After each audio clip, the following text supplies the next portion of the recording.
ਸਤਨਾਮ ਸ੍ਰੀ ਵਾਹਿਗੁਰੂ ਸਾਹਿਬ ਜੀ। ਯਾਂ ਤੇ ਪੀ ਮਮ ਸਮ ਕੋ ਨਾਹਿਨ, ਤੁਮਨੇ ਕੀਨਸ ਕਹਾਂ ਵਿਚਾਰ। ਜਾਤ ਨਹੀਂ ਵਿਵਹਾਰ ਪਛਾਨਿਓ, ਨਹਿ ਜਾਣਿਓ ਮੁਝ ਜਥਾ ਉਦਾਰ। ਹੋਏ ਅਨਜਾਨ ਬਖਾਨਹੁ ਮਹਿਮਾ, ਕਿਆ ਤਿਸ ਕੋ ਤੁਮ ਲੀਨ ਨਿਹਾਰ। ਸਿੱਖ ਰੰਕਨ ਕੀ ਪੀਰ ਰਹਿ ਟਿਗ, ਇਹ ਪ੍ਰਭਾਵ ਇਕ ਕੇਨ ਉਚਾਰ।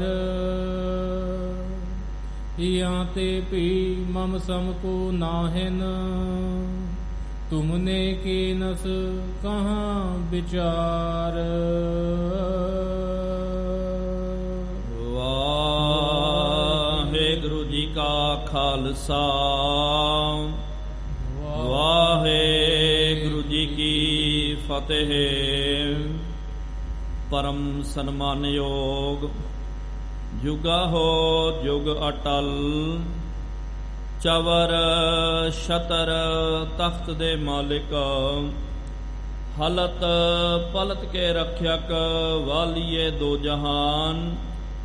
ਸ਼ਬਦਾ ਅਵਤਾਰ ਸ਼ਬਦ ਗੁਰੂ, ਧੰਨ ਧੰਨ ਸਾਹਿਬ ਸ੍ਰੀ ਗੁਰੂ ਗ੍ਰੰਥ ਸਾਹਿਬ ਜੀਓ ਮਹਾਰਾਜ। ਜਿਨ੍ਹਾਂ ਸਤਿਗੁਰੂ ਸੱਚੇ ਪਾਤਸ਼ਾਹ ਜੀ ਮਹਾਰਾਜ ਜੀਆਂ ਦੀ ਪਾਵਨ ਪਵਿੱਤਰ ਹਜ਼ੂਰੀ ਅੰਦਰ, ਸਾਹਿਬਾਂ ਦੇ ਪਾਵਨ ਅਸਥਾਨ ਤਖਤ ਸੱਚਖੰਡ ਸ੍ਰੀ ਹਜ਼ੂਰ ਸ੍ਰੀ ਅਬਚਲ ਨਗਰ ਸਾਹਿਬ ਜੀ ਵਿਖੇ ਜੁੜ ਬੈਠੀ ਗੁਰੂ ਪਿਆਰੀ ਗੁਰੂ ਸਵਾਰੀ ਸਾਧ ਸੰਗਤ ਜੀਓ।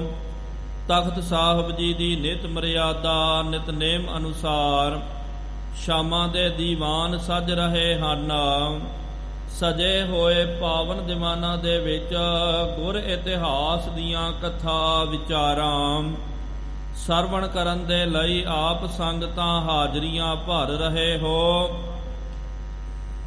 ਵਡ ਭਾਗੇ ਹੋ ਆਪ, ਜਿਨ੍ਹਾਂ ਨੂੰ ਸਤਿਗੁਰੂ ਸੱਚੇ ਪਾਤਸ਼ਾਹ ਜੀ ਮਹਾਰਾਜ ਜੀਆਂ ਦੀ ਪਾਵਨ ਸਤ ਸੰਗਤ ਕਰਨ ਦਾ ਸੁਭਾਗ ਅਵਸਰ ਪ੍ਰਾਪਤ ਹੋ ਰਿਹਾ ਹੈ। ਆਪ ਜੀਆਂ ਨੇ ਪਿਛਲੇ ਦੀਵਾਨਾਂ ਦੇ ਵਿੱਚ ਗੁਰੂ ਸਾਹਿਬਾਨਾਂ ਦਾ ਪਾਵਨ ਇਤਿਹਾਸ ਸਰਵਣ ਕਰਨਾ ਕੀਤਾ ਸੀ। ਜਿਸ ਤਰ੍ਹਾਂ ਕਿ ਜੋ ਚੰਦੂ ਪਾਪੀ ਜਿਹੜਾ ਹੈ, ਜਿਹਨੇ ਗੁਰੂ ਘਰ ਦੇ ਨਾਲ ਵੈਰ ਕਮਾਉਣਾ ਕੀਤਾ, ਉਹਦਾ ਕੀ ਕਾਰਨ ਸੀ, ਉਹਦੀ ਮੁੱਢਲੀ ਕਥਾ ਜਿਹੜੀ ਹੈ ਕਵੀ ਰਾਜ ਕਵੀ ਭਾਈ ਸੰਤੋਖ ਸਿੰਘ ਸਾਹਿਬ ਜੀ ਨੇ ਉਚਾਰਨ ਕਰਨਾ ਕੀਤਾ। ਜਦੋਂ ਇਹ ਪਾਪੀ ਦੀ ਲੜਕੀ ਜਿਹੜੀ ਹੈ, ਜਿਹਦਾ ਨਾਮ ਦਇਆ ਕੌਰ ਕਰਕੇ ਆਇਆ ਇਤਿਹਾਸ ਵਿੱਚ, ਜਦੋਂ ਉਹ ਵਰ ਦੇ ਲਾਇਕ ਹੋ ਗਈ ਤੇ ਚੰਦੂ ਨੇ ਬਾਮਣਾ ਨੂੰ ਸੱਦ ਕਰਕੇ ਬਚਨ ਕਰਨਾ ਕੀਤਾ, ਕਿਉਂਕਿ ਉਹਨਾਂ ਜ਼ਮਾਨਿਆਂ ਦੇ ਵਿੱਚ ਵਿਸ਼ੇਸ਼ ਕਰਕੇ ਬਾਮਣ ਹੋ ਗਿਆ, ਖੱਤਰੀ ਹੋ ਗਿਆ, ਇਹਨਾਂ ਦਾ ਰਿਸ਼ਤਾ ਜਿਹੜਾ ਹੈ, ਇਹਨਾਂ ਦਾ ਨਾਤਾ ਜਿਹੜਾ ਹੈ, ਇਹ ਬਾਮਣ ਜਿਹੜੇ ਪੰਡਤ ਉਹ ਕਰਾਇਆ ਕਰਦੇ ਸਨ। ਜਜਮਾਨ ਜਿਹੜਾ ਹੁੰਦਾ ਇਹਨਾਂ ਦਾ, ਉਹਦਾ ਫਿਰ ਇਹ ਰਿਸ਼ਤਾ ਲੈ ਕਰਕੇ ਜਾਂਦੇ। ਇਹਨੇ ਫਿਰ ਪੰਡਤਾਂ ਨੂੰ ਸੱਦ ਕਰਕੇ ਕਿਹਾ ਕਿ ਜਾਓ ਭਾਈ, ਮੇਰੇ ਲੜਕੀ ਵਾਸਤੇ ਯੋਗ ਵਰ ਤੁਸੀਂ ਢੂੰਡਣਾ ਕਰੋ। ਤਿੰਨ ਇਹਨੇ ਬਚਨ ਕਰਨਾ ਕੀਤਾ, ਇੱਕ ਤਾਂ ਉੱਚ ਖਾਨਦਾਨ ਦਾ ਹੋਵੇ, ਉੱਚ ਜਾਤ ਦਾ ਹੋਵੇ, ਜਾਤ ਦੇ ਨਾਲ ਸਾਡੀ ਬਰਾਬਰੀ ਹੋਵੇ, ਨਾਲ ਮਾਇਆ ਕਰਕੇ, ਜਿਸ ਤਰ੍ਹਾਂ ਮੈਂ ਮਾਇਆ ਕਰਕੇ ਸੰਪੰਨ ਹਾਂ, ਬਹੁਤ ਜ਼ਿਆਦੀ ਮਾਇਆ ਹੈ, ਬਹੁਤ ਤਗੜਾ ਮੇਰੇ ਕੋਲ ਸ਼ੌਹਰਤ ਹੈ, ਬਹੁਤ ਤਗੜੇ ਮੇਰੇ ਕੋਲ ਰੈਂਕ ਜਿਹੜੇ ਲੱਗੇ ਹੋਏ ਹਨ, ਬੜੀ ਮੇਰੀ ਵਡਿਆਈ ਹੈ। ਇਸ ਤਰ੍ਹਾਂ ਮਾਨ ਤੇ ਵਡਿਆਈ ਦੇ ਵਿੱਚ ਵੀ ਜੋ ਹੈ ਉਹ ਪਰਿਵਾਰ ਹੋਣਾ ਚਾਹੀਦਾ। ਤੀਜਾ ਜਿਹੜਾ ਬੱਚਾ ਸੋਹਣਾ ਸੁਨੱਖਾ ਹੋਣਾ ਚਾਹੀਦਾ। ਇਹ ਵੇਖ ਕਰਕੇ ਫਿਰ ਸੁਣ ਕਰਕੇ ਬਾਮਣ ਚੱਲ ਗਏ।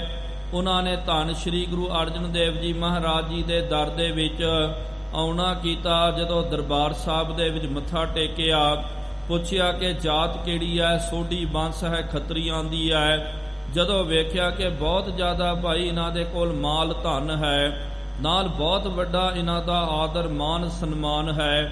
ਜਦੋਂ ਧੰਨ ਸ਼੍ਰੀ ਗੁਰੂ ਹਰਗੋਬਿੰਦ ਸਾਹਿਬ ਜੀ ਮਹਾਰਾਜ ਜੀ ਦੇ ਜਦੋਂ ਉਹ ਬਾਲ ਅਵਸਥਾ ਦੇ ਵਿੱਚ ਸਨ, ਉਹਨਾਂ ਦੇ ਦਰਸ਼ਨ ਕਰਨੇ ਕੀਤੇ ਤੇ ਇਹਨਾਂ ਨੂੰ ਲੱਗਿਆ ਕਿ ਤੀਜੀ ਗੱਲ ਵੀ ਇੱਥੇ ਪੱਕੀ ਹੋ ਗਈ ਤੇ ਬੱਚਾ ਵੀ ਕੱਦ ਕਾਠੀ ਦੇ ਵਿੱਚ ਦਿਖਣ ਦੇ ਵਿੱਚ ਵੀ ਬੜਾ ਸੋਹਣਾ ਹੈ ਤੇ ਇਹਨਾਂ ਨੇ ਰਿਸ਼ਤਾ ਜਿਹੜਾ ਹੈ ਉਹ ਪੱਕਾ ਕਰਨਾ ਕੀਤਾ।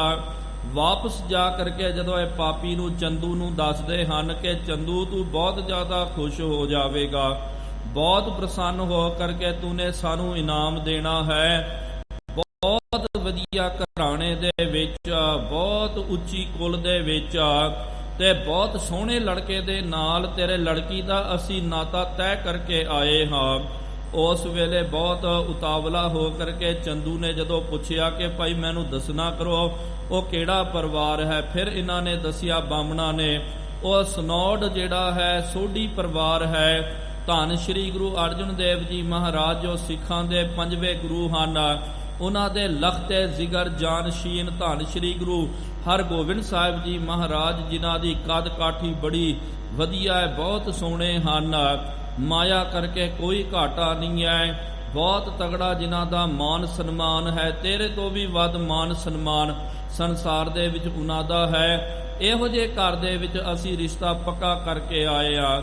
ਜਦੋਂ ਇਹ ਬਚਨ ਇਹ ਪਾਪੀ ਨੇ ਸੁਣਿਆ, ਉਸੇ ਵੇਲੇ ਪਾਪੀ ਨੇ ਸਿਰ ਨੂੰ ਮਾਰਨਾ ਕੀਤਾ, ਆਪਣਾ ਹੱਥ ਸਿਰ ਦੇ ਉੱਤੇ ਮਾਰਦਾ ਕਹਿੰਦਾ ਤੁਹਾਡਾ ਸਤਿਆਨਾਸ਼ ਹੋ ਜਾਵੇ, ਤੁਸੀਂ ਤਾਂ ਮੇਰਾ ਬੇੜਾ ਹੀ ਗਰਕ ਕਰ ਦਿੱਤਾ। ਤੁਸੀਂ ਕਹਿੰਦੇ ਹੋ ਕਿ ਉੱਚ ਘਰਾਣੇ ਦੇ ਉੱਚ ਕੁਲ ਦੇ ਹੈ, ਤੇ ਕਹਿੰਦਾ ਕਿ ਜਿਸ ਤਰ੍ਹਾਂ ਕਿ ਜਿਹੜੀਆਂ ਜਾਤੀਆਂ ਹੁੰਦੀਆਂ ਨਾ ਪਿਆਰਿਓ, ਉਹਨਾਂ ਜਾਤੀਆਂ ਦੇ ਵਿੱਚ ਵੀ ਬਹੁਤ ਸਾਰੀਆਂ ਉਪ ਜਾਤੀਆਂ ਹੁੰਦੀਆਂ ਹਨ। ਜਿਸ ਤਰ੍ਹਾਂ ਕਿ ਖਾਸ ਕਰਕੇ ਪੰਜਾਬ ਦੇ ਵਿੱਚ ਕਈ ਥਾਂ ਤੇ ਹੁਣ ਵੀ ਆਪਾਂ ਵੇਖਦੇ ਆ, ਤੇ ਜੱਟਾਂ ਦੇ ਵਿੱਚ ਵੀ ਪਿਆਰਿਓ ਬਹੁਤ ਸਾਰੇ ਜਿਹੜੀ ਜਾਤ ਹੁੰਦੀ ਹੈ, ਕੋਈ ਗਿੱਲ ਹੁੰਦਾ ਹੈ, ਕੋਈ ਸੰਧੂ ਹੁੰਦਾ, ਕੋਈ ਸਿੱਧੂ ਹੁੰਦਾ ਹੈ, ਕੋਈ ਪਿਆਰਿਓ ਫਲਾਣਾ ਢਿਮਕਾਣਾ ਹੁੰਦਾ, ਉਹਨਾਂ ਦੀਆਂ ਵੀ ਸ਼੍ਰੇਣੀਆਂ ਹੁੰਦੀਆਂ। ਕਹਿੰਦੇ ਸਾਰੇ ਆਪਣੇ ਆਪ ਨੂੰ ਜੱਟ, ਲੇਕਿਨ ਕੋਈ ਕਹਿੰਦਾ ਜੀ ਮੈਂ ਉਹ ਜਾਟਾਂ ਜੀ, ਮੈਂ ਸੰਧੂ ਹਾਂ, ਕੋਈ ਕਹਿੰਦਾ ਜੀ ਮੈਂ ਸਿੱਧੂ ਹਾਂ, ਕੋਈ ਕਹਿੰਦਾ ਜੀ ਮੈਂ ਫਲਾਣਾ ਧਾਲੀਵਾਲ ਹਾਂ, ਕੋਈ ਕਹਿੰਦਾ ਜੀ ਮੈਂ ਫਲਾਣਾ ਹਾਂ। ਇਸ ਤਰ੍ਹਾਂ ਵੀ ਪਿਆਰਿਓ ਜਾਤੀਆਂ ਦੇ ਵਿੱਚੋਂ ਵੀ ਉਪ ਜਾਤੀਆਂ ਬਹੁਤ ਹਨ। ਇਹਨੇ ਪਹਿਲਾ ਤਰਕ ਕਰਨਾ ਕੀਤਾ, ਕਿਹਾ ਕਿ ਜੋ ਖੱਤਰੀਆਂ ਦੇ ਵਿੱਚ ਸਰਵੋੱਚ ਜਾਤ ਸਾਡੀ ਹੈ, ਸਾਡੇ ਤੋਂ ਉਹ ਨੀਵੀਂ ਜਾਤ ਦੇ ਹਨ ਸੋਢੀ ਬੰਸ ਵਾਲੇ, ਜਾਤ ਵੀ ਨਹੀਂ ਰਲਦੀ ਹੈ। ਤੇ ਤੁਸੀਂ ਕਹਿੰਦੇ ਹੋ ਕਿ ਮਾਇਆ ਦਾ ਕੋਈ ਘਾਟਾ ਨਹੀਂ ਹੈ, ਬਹੁਤ ਜ਼ਿਆਦੀ ਮਾਇਆ। ਤੇ ਕਹਿੰਦਾ ਕਿ ਜਿਸ ਤਰ੍ਹਾਂ ਮੇਰੇ ਕੋਲ ਨੌਕਰੀ ਹੈ, ਵੱਡਾ ਮੁਰਾਦਬਾ ਹੈ, ਮੇਰਾ ਕਾਰੋਬਾਰ ਚੱਲਦਾ, ਮੇਰਾ ਬਿਜ਼ਨਸ ਚੱਲਦਾ, ਤਾਂ ਕਰਕੇ ਮਾਇਆ ਮੇਰੇ ਕੋਲ ਸਦਾ ਆਉਂਦੀ ਰਹਿੰਦੀ। ਉਹਨਾਂ ਦੇ ਕੋਲ ਕੀ ਹੈ, 4-5 ਉਹਨਾਂ ਦੇ ਜਿਹੜੇ ਸਿੱਖ, ਜਿਹੜੇ ਕੁਝ ਸਿੱਖ ਆ, ਉਹ ਲਿਆ ਕਰਕੇ ਉਹਨਾਂ ਨੂੰ ਮਾਇਆ ਭੇਟ ਕਰਦੇ, ਮਾਇਆ ਅਰਪਣ ਕਰਦੇ, ਤਾਂ ਉਹਨਾਂ ਦੇ ਘਰ ਦੇ ਵਿੱਚ ਮਾਇਆ ਆਉਂਦੀ। ਜੇ ਉਹ ਚੜ੍ਹਤ ਚੜਾਵਾ ਨਾ ਆਵੇ, ਮਾਇਆ ਵੀ ਨਹੀਂ ਆਉਂਦੀ ਹੈ। ਤੇ ਤੁਸੀਂ ਕਹਿੰਦੇ ਹੋ ਕਿ ਬਹੁਤ ਉਹਨਾਂ ਦਾ ਮਾਨ ਸਨਮਾਨ ਹੈ, ਤੇ ਕਹਿੰਦਾ ਕਿ ਮੇਰਾ ਮਾਨ ਸਨਮਾਨ ਦੇਖੋ, ਵੱਡੇ ਵੱਡੇ ਮੋਹਤਬਰ ਬੰਦੇ ਜਿਹੜੇ ਰਾਜੇ ਮਹਾਰਾਜੇ ਮੇਰੇ ਅੱਗੇ ਝੁਕਦੇ, ਉਹ ਗੁਰੂ ਅਰਜਨ ਦੇਵ ਜੀ ਮਹਾਰਾਜ ਜੀ ਦੇ ਕੋਲ ਕਿਹੜਾ ਝੁਕਦਾ। ਉਹ ਗਰੀਬੜੇ ਜਿਹੜੇ ਸਿੱਖ ਜਿਹੜੇ ਹਨ, ਜਿਨ੍ਹਾਂ ਦੇ ਕੋਲ ਕੁਛ ਵੀ ਨਹੀਂ ਹੈ, ਨੀਵੀਂ ਜਾਤੀ ਦੇ ਜਿਹੜੇ ਲੋਕ, ਉਹ ਜਾ ਕਰਕੇ ਉਹਨਾਂ ਦੇ ਦਰ ਤੇ ਮੱਥਾ ਟੇਕਦੇ, ਝੁਕਦੇ, ਉਹਨਾਂ ਦੇ ਅੱਗੇ ਸਿਜਦੇ ਕਰਦੇ। ਤੇ ਤੁਸੀਂ ਕਹਿੰਦੇ ਕਿ ਚੰਗੇ ਪਰਿਵਾਰ ਦੇ ਵਿੱਚ, ਸਾਡੇ ਤੋਂ ਵੀ ਉੱਚੇ ਪਰਿਵਾਰ ਦੇ ਵਿੱਚ ਰਿਸ਼ਤਾ ਤੈਅ ਕਰਕੇ ਆਏ। ਇਹ ਤਾਂ ਤੁਸੀਂ ਬਹੁਤ ਗਲਤ ਕੰਮ ਕਰਨਾ ਕੀਤਾ। ਪਾਪੀ ਨੇ ਹੱਦ ਮੁਕਾ ਦਿੱਤੀ। ਉਸ ਵੇਲੇ ਪਿਆਰਿਓ ਗੁਰੂ ਘਰ ਨੂੰ ਇਹਨੇ ਮੋਰੀ ਦਾ ਦਰਜਾ ਦਿੱਤਾ।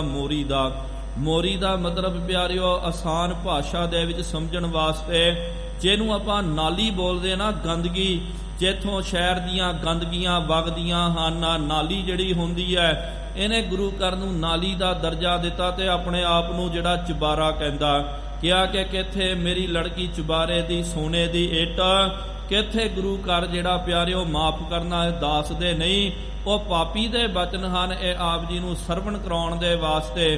ਕਹਿੰਦਾ ਕਿ ਤੁਸੀਂ ਕਿੱਥੇ ਚੁਬਾਰੇ ਦੀ ਸੋਨੇ ਦੀ ਇੱਟ, ਉਹ ਗੁਰੂ ਘਰ ਰੂਪੀ ਮੋਰੀ ਦੇ ਨਾਲ ਤੁਸੀਂ ਲਾ ਕਰਕੇ ਆ ਗਏ। ਫਿਰ ਵੀ ਕਹਿੰਦਾ ਕੋਈ ਗੱਲ ਨਹੀਂ ਹੈ, ਹੁਣ ਰਿਸ਼ਤਾ ਹੋ ਗਿਆ, ਹੁਣ ਵੇਖਾਂਗੇ ਕਰਕੇ। ਇਹ ਪ੍ਰਸੰਗ ਆਪ ਜੀ ਨੇ ਸਰਵਣ ਕੀਤਾ ਪਿਆਰਿਓ। ਹੁਣ ਇਸ ਤੋਂ ਅੱਗੇ ਜੋ ਭਾਣਾ ਵਰਤਦਾ ਹੈ, ਜੋ ਇੱਥੇ ਇਤਿਹਾਸ ਆਵੇਗਾ, ਉਹਦੀ ਕਥਾ ਨੂੰ ਆਪਾਂ ਨੇ ਸਰਵਣ ਕਰਨਾ। ਤੇ ਕਥਾ ਆਰੰਭ ਕਰਨ ਤੋਂ ਪਹਿਲਾਂ ਪਿਆਰਿਓ ਕੋਈ ਵੀ ਰਸਨਾ ਵਾਂਝੀ ਨਾ ਰਵੇ। ਸਤਿਗੁਰੂ ਮਹਾਰਾਜ ਜੀ ਦੇ ਦਰ ਘਰ ਤੇ ਮਨ ਕਰਕੇ ਆਪਣੀ ਹਾਜ਼ਰੀ ਨੂੰ ਦਰਜ ਕਰਵਾਉਣ ਦੇ ਲਈ ਪ੍ਰੇਮ ਤੇ ਸ਼ਰਧਾ ਸਹਿਤ ਆਪ ਉਚਾਰਨ ਕਰਨਾ ਕਰੋ ਜੀ। ਸਤਿਨਾਮ ਸ਼੍ਰੀ ਵਾਹਿਗੁਰੂ ਜੀ। ਫਿਰ ਇੱਕ ਵਾਰੀ ਉਚਾਰਨ ਕਰੋ ਜੀ। ਸਤਿਨਾਮ ਸ਼੍ਰੀ ਵਾਹਿਗੁਰੂ ਜੀ। ਸਤਨਾਮ ਸ੍ਰੀ ਵਾਹਿਗੁਰੂ ਸਾਹਿਬ ਜੀ। ਹਿਆਂ ਤੇ ਭੀ ਮਮ ਸਮਕੂ ਨਾਹਿਨ। ਇਸ ਕਰਕੇ ਪਿਆਰਿਓ, ਆ ਚੰਦੂ ਪਾਪੀ ਜਿਹੜਾ ਦੁਸ਼ਟ ਦਰੋਹੀ ਜਿਹੜਾ ਹੈ, ਉਹ ਜਿਨ੍ਹਾਂ ਬਾਮਨਾਂ ਨੇ ਉਹਦੇ ਲੜਕੀ ਦਾ ਰਿਸ਼ਤਾ ਨਾਤਾ ਤੈਅ ਕਰਨਾ ਕੀਤਾ, ਪੱਕਾ ਕਰਕੇ ਆਏ, ਉਹਨਾਂ ਨੂੰ ਇਹ ਦਲੀਲਾਂ ਦਿੰਦਾ, ਕਹਿੰਦਾ ਕਿ ਮੇਰੀ ਕੁਲ ਉੱਚੀ ਹੈ, ਉਹਨਾਂ ਦੀ ਨੀਵੀਂ ਹੈ। ਨਾਲ ਕਹਿੰਦਾ ਕਿ ਗੁਰੂ ਘਰ ਤਾਂ ਮੋਰੀ ਹੈ, ਮੈਂ ਤਾਂ ਚੁਬਾਰਾ ਹਾਂ। ਤੇ ਕਹਿੰਦਾ ਕਿ ਭਾਈ ਉਹਨਾਂ ਦੇ ਕੋਲ ਆਪਣੀ ਕੋਈ ਵੀ ਮਾਇਆ ਨਹੀਂ ਹੈ। ਕੋਈ ਗਰੀਬੜੇ ਸਿੱਖ ਆ ਕਰਕੇ ਚੜਾ ਦਿੰਦੇ, ਉਹੀ ਉਹਨਾਂ ਦੇ ਕੋਲ ਮਾਇਆ ਆਉਂਦੀ ਹੈ। ਉਸ ਤੋਂ ਇਲਾਵਾ ਉਹਨਾਂ ਦਾ ਕਿਹੜਾ ਕੋਈ ਕੰਮ ਧੰਦਾ ਚੱਲਦਾ, ਕੋਈ ਜਾਗੀਰਾਂ ਥੋੜੀਆਂ ਹਨ। ਇਸ ਕਰਕੇ ਉਹ ਪਰਿਵਾਰ ਜਿਹੜਾ ਨਾ ਗੁਰੂ ਸਾਹਿਬ ਜੀ ਦਾ, ਉਹ ਮੇਰੇ ਲੜਕੀ ਦੇ ਯੋਗ ਨਹੀਂ ਹੈ, ਭਾਵ ਕਿ ਉਹ ਸਾਡੀ ਹੈਸੀਅਤ ਦੇ ਨਹੀਂ ਹਨ। ਤੁਮਨੇ ਕੀਨਸ ਕਹਾਂ ਵਿਚਾਰ। ਕਹਿੰਦਾ ਕਿ ਪੰਡਤੋ ਬਾਮਣੋ, ਤੁਹਾਨੂੰ ਮੈਂ ਬੜਾ ਸਮਝਾ ਕਰਕੇ ਭੇਜਣਾ ਕੀਤਾ। ਮੈਨੂੰ ਪਤਾ ਚੱਲ ਗਿਆ, ਮੈਂ ਇੱਥੇ ਬੈਠ ਕਰਕੇ ਤੁਹਾਨੂੰ ਦੱਸ ਰਿਹਾ ਕਿ ਲਓ ਜੀ, ਇਹ ਤਾਂ ਵਧੀਆ ਰਿਸ਼ਤਾ ਹੀ ਨਹੀਂ ਹੈ, ਆਪਣਾ ਮੇਲ ਹੀ ਨਹੀਂ ਹੋਵੇਗਾ। ਤੁਸੀਂ ਪਤਾ ਨਹੀਂ ਕਿਹੜਾ ਕੋਈ ਮੇਲ ਜੋਲ ਕਰਕੇ ਆਏ, ਤੁਹਾਨੂੰ ਕੀ ਚੰਗਾ ਲੱਗਿਆ ਉਹਨਾਂ ਦੇ ਵਿੱਚ। ਜਾਤ ਨਹੀਂ ਵਿਵਹਾਰ ਪਛਾਨਿਓ। ਉਹ ਜਾਤ ਉਹਨਾਂ ਦੀ ਆਪਣੀ ਜਾਤੀ ਦੇ ਨਾਲ ਰਲਦੀ ਨਹੀਂ ਹੈ, ਭਾਵ ਕਿ ਹੈ ਖੱਤਰੀ ਤੇ ਕਹਿੰਦਾ ਜੀ ਅਸੀਂ ਸਰਵੋੱਚ ਖੱਤਰੀਆਂ, ਉਹ ਨੀਵੇਂ ਖੱਤਰੀ ਹਨ। ਉਹਨਾਂ ਦਾ ਵਿਵਹਾਰ ਵੀ ਕੋਈ ਨਹੀਂ ਹੈ। ਤੇ ਤੁਸੀਂ ਕਿਸ ਤਰ੍ਹਾਂ ਰਿਸ਼ਤਾ ਤੈਅ ਕਰਕੇ ਆਓ, ਕਿਹੜਾ ਕੋਈ ਕਾਰੋਬਾਰ ਥੋੜੀ ਚੱਲਦਾ। ਉਹ ਜਿਹੜੀ ਕੋਈ ਸੰਗਤ, ਕੋਈ ਗਰੀਬ ਉਹਨਾਂ ਦਾ ਸਿੱਖ ਜਿਹੜਾ ਮਾਇਆ ਚੜਾ ਕੇ ਚੱਲ ਜਾਵੇ, ਉਹੀ ਮਾਇਆ ਉਹਨਾਂ ਦੇ ਕੋਲ ਆਉਂਦੀ ਹੈ। ਇਹਨੂੰ ਹੀ ਕਹਿੰਦੇ ਕਿ ਬੜੀ ਮਾਇਆ ਹੈ ਇਹਨਾਂ ਦੇ ਕੋਲ, ਬੜੇ ਮਾਇਆ ਧਾਰੀ। ਕੋਈ ਆਪਣਾ ਇਹਨਾਂ ਦੇ ਕੋਲ ਕੋਈ ਕਾਰੋਬਾਰ, ਕੋਈ ਵਿਵਹਾਰ ਨਹੀਂ ਹੈ। ਨਹਿ ਜਾਣਿਓ ਮੁਝ ਜਥਾ ਉਦਾਰ। ਮੇਰੇ ਵਰਗਾ ਉਹ ਉਦਾਰ ਵੀ ਥੋੜੀ ਹੈ ਪਰਿਵਾਰ। ਮੇਰੇ ਕੋਲ ਕਿੰਨੀ ਜ਼ਿਆਦੀ ਮਾਇਆ ਧਨ ਸੰਪਤਾ ਹੈ, ਤੇ ਇਹੋ ਜੀ ਮਾਇਆ ਹੈ ਉਹ ਕਦੇ ਥੁੜ ਨਹੀਂ ਸਕਦੀ। ਉਹਨਾਂ ਦੇ ਕੋਲ ਤਾਂ ਕੋਈ ਪਦਾਰਥ, ਕੋਈ ਜ਼ਮੀਨ ਜਾਇਦਾਦ, ਜਗੀਰਾਂ ਆਦਿਕ ਨਹੀਂ ਹਨ। ਹੋਏ ਅਨਜਾਨ ਬਖਾਨੋ ਮਹਿਮਾ। ਫਿਰ ਵੀ ਮੇਰੇ ਕੋਲ ਆ ਕਰਕੇ ਅਣਜਾਣ ਬਣ ਕਰਕੇ ਉਹਨਾਂ ਦੇ ਪਰਿਵਾਰ ਦੀ ਮਹਿਮਾ ਕਰਦੇ ਹੋ। ਕਿਆ ਤਿਸ ਕੋ ਤੁਮ ਲੀਨ ਨਿਹਾਰ। ਉੱਥੇ ਜਾ ਕਰਕੇ ਤੁਸਾਂ ਨੇ ਕੀ ਤੱਕਣਾ ਕੀਤਾ, ਕੀ ਵੇਖਣਾ ਕੀਤਾ, ਇਹ ਮੈਨੂੰ ਸਮਝ ਨਹੀਂ ਆ ਰਹੀ ਹੈ। ਮੈਂ ਤੁਹਾਨੂੰ ਬਾਰ-ਬਾਰ ਸਮਝਾ ਕਰਕੇ, ਰੱਟਾ ਲਾ ਕਰਕੇ ਤੁਹਾਨੂੰ ਕਿਹਾ ਸੀ ਕਿ ਗੁਣ ਹੋਣੇ ਚਾਹੀਦੇ। ਪਤਾ ਨਹੀਂ ਤੁਸੀਂ ਉੱਥੇ ਕੀ ਵੇਖ ਕੇ ਆਏ ਹੋ। ਸਿੱਖ ਰੰਕਨ ਕੀ ਪੀਰ ਰਹਿ ਟੇ। ਬਸ ਇੱਕ ਗੱਲ ਹੈ, ਤੁਸੀਂ ਕਿਹਾ ਨਾ ਉਹਨਾਂ ਦੇ ਕੋਲ ਬੜੀ ਭੀੜ ਲੱਗੀ ਹੈ ਲੋਕਾਂ ਦੀ, ਲੇਕਿਨ ਤੁਹਾਨੂੰ ਪਤਾ ਨਹੀਂ ਇਹ ਕੀ ਕਹਿੰਦਾ। ਉਹ ਗਰੀਬੜੇ ਸਿੱਖ ਜਿਹੜੇ ਹਨ, ਜਿਨ੍ਹਾਂ ਦੇ ਕੋਲ ਕੋਈ ਕੰਮ ਕਾਜ ਨਹੀਂ ਹੈ, ਗੁਰੂ ਦੇ ਕੋਲ ਉਹ ਮਗਰ ਜਿਹੜੇ ਤੁਰੀ ਜਾਂਦੇ ਹਨ, ਬਸ ਉਹਨਾਂ ਗਰੀਬ ਸਿੱਖਾਂ ਦੀ ਉਹਨਾਂ ਦੇ ਕੋਲ ਭੀੜ ਲੱਗੀ ਹੈ। ਇਹ ਪ੍ਰਭਾਵ ਇੱਕ ਕੀਨ ਉਚਾਰ। ਬਸ ਇੱਕ ਆਈ ਪ੍ਰਭਾਵ ਹੈ, ਇਹੀ ਮੇਰੇ ਕੋਲ ਉਚਾਰਨ ਕਰਨਾ ਕੀਤਾ। ਦੇਖੋ ਮੇਰੇ ਕੋਲ ਵੀ ਭੀੜ ਹੈ, ਮੇਰੇ ਕੋਲ ਵੀ ਲੋਕੀ ਆਉਂਦੇ, ਹਾਂ ਉਨੀ ਭੀੜ ਨਹੀਂ ਹੋਵੇਗੀ, ਲੇਕਿਨ ਮੇਰੇ ਕੋਲ ਮਾਇਆ ਧਾਰੀ ਆਉਂਦੇ ਹਨ। ਵੱਡੇ ਵੱਡੇ ਰਾਜਨੈਤਿਕ ਲੋਕ ਆਉਂਦੇ, ਵੱਡੇ ਵੱਡੇ ਮੋਹਤਬਰ ਬੰਦੇ ਆਉਂਦੇ, ਮੇਰੇ ਅੱਗੇ ਝੁਕਦੇ, ਉਹਨਾਂ ਦੇ ਅੱਗੇ ਵੀ ਝੁਕਦੇ, ਲੇਕਿਨ ਕੌਣ ਝੁਕਦਾ? ਉਹ ਗਰੀਬੜੇ ਸਿੱਖ ਜਿਹੜੇ ਜਿਨ੍ਹਾਂ ਦੇ ਕੋਲ ਕੋਈ ਮਾਇਆ ਧਨ ਆਦਿਕ ਨਹੀਂ ਹੁੰਦੀ ਹੈ, ਉਹ ਆ ਕਰਕੇ ਉਹਨਾਂ ਦੇ ਕੋਲ ਝੁਕਦੇ ਹਨ।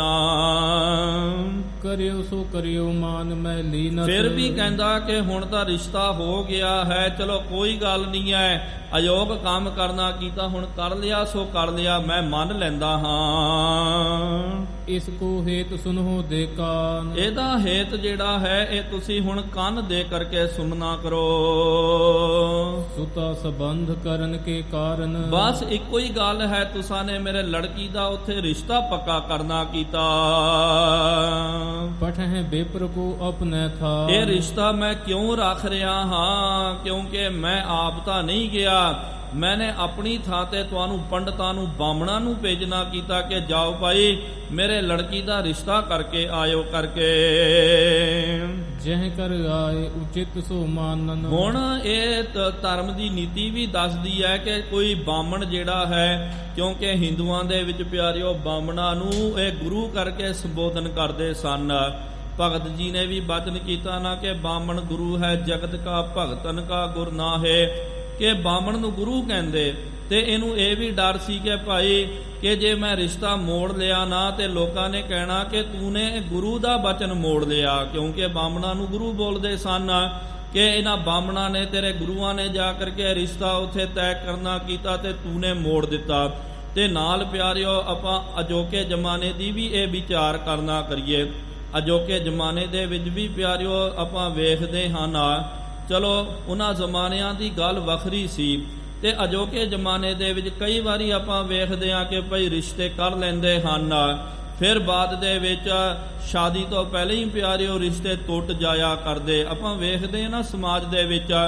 ਚਲੋ ਇਹ ਤਾਂ ਵੱਖਰੀ ਗੱਲ ਹੈ, ਕਈ ਵਾਰੀ ਪਿਆਰਿਓ ਵਿਆਹ ਹੋ ਜਾਂਦਾ, ਵਿਆਹ ਹੋਣ ਤੋਂ ਬਾਅਦ ਬੱਚੇ ਹੋਣ ਤੋਂ ਬਾਅਦ ਵੀ ਦੇਖੋ ਛੱਡ ਛੜਾ ਹੋ ਜਾਂਦਾ, ਫਾਰਖਤ ਹੋ ਜਾਂਦੀ, ਤਲਾਕ ਕਰ ਦਿੰਦੇ ਹਨ। ਕਈ ਤਾਂ ਫਿਰ ਸਾਰੀ ਜ਼ਿੰਦਗੀ ਇਕੱਠੇ ਰਹਿੰਦੇ, ਫਿਰ ਬੁਢਾਪੇ ਦੇ ਵਿੱਚ ਆ ਕਰਕੇ ਪਤਾ ਨਹੀਂ ਕੀ ਹੋ ਜਾਂਦਾ।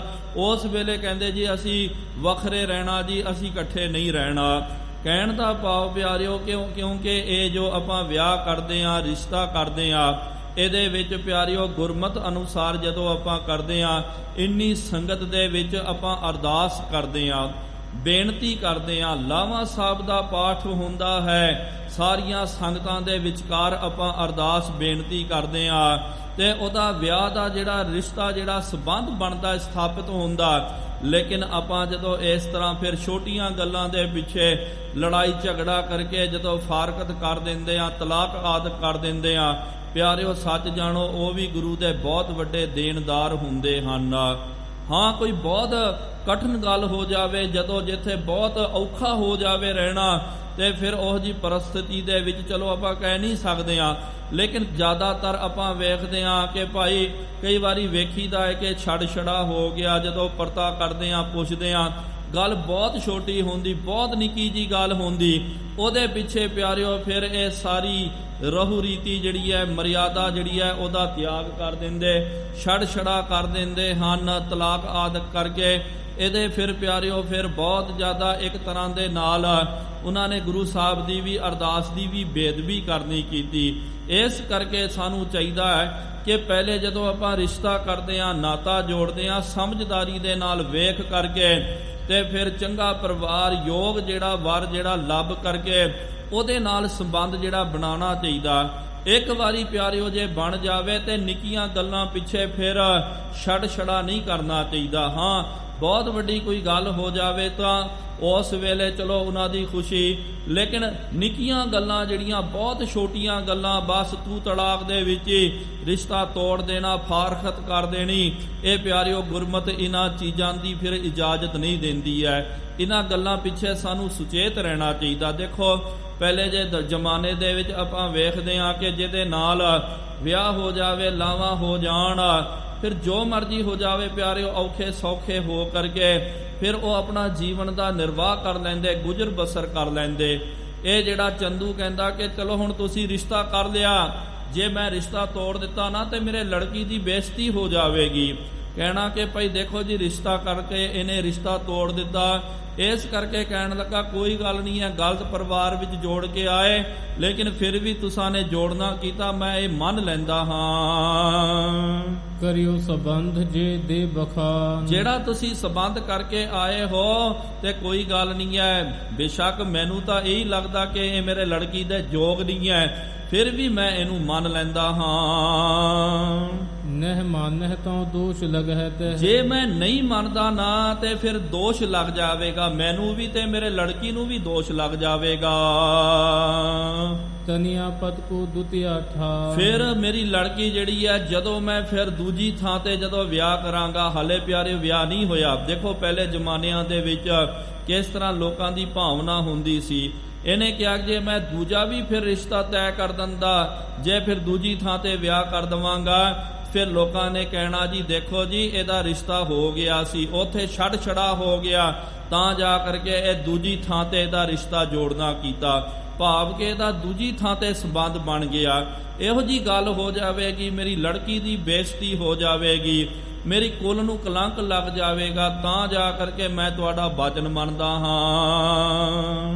ਪ੍ਰਥਮ ਕਹਿਓ ਜਹ ਪਤ ਸੋ ਹੋਇਓ। ਕਿਉਂਕਿ ਇੱਕ ਵਾਰੀ ਜਿਹੜੇ ਕਹਿ ਦਿੱਤਾ ਨਾ, ਰਿਸ਼ਤਾ ਕਰ ਦਿੱਤਾ, ਤੇ ਸਮਝ ਲਿਓ ਉਹ ਮੇਰੇ ਲੜਕੀ ਦਾ ਹੁਣ ਪਤੀ ਬਣ ਗਿਆ। ਭਾਵੇਂ ਕਿ ਜੋ ਵੀ ਮਰਜ਼ੀ ਹੋ ਜਾਵੇ, ਲੇਕਿਨ ਰਿਸ਼ਤਾ ਜਿੱਥੇ ਪੱਕਾ ਹੋ ਗਿਆ, ਹਲੇ ਵਿਆਹ ਨਹੀਂ ਹੋਇਆ।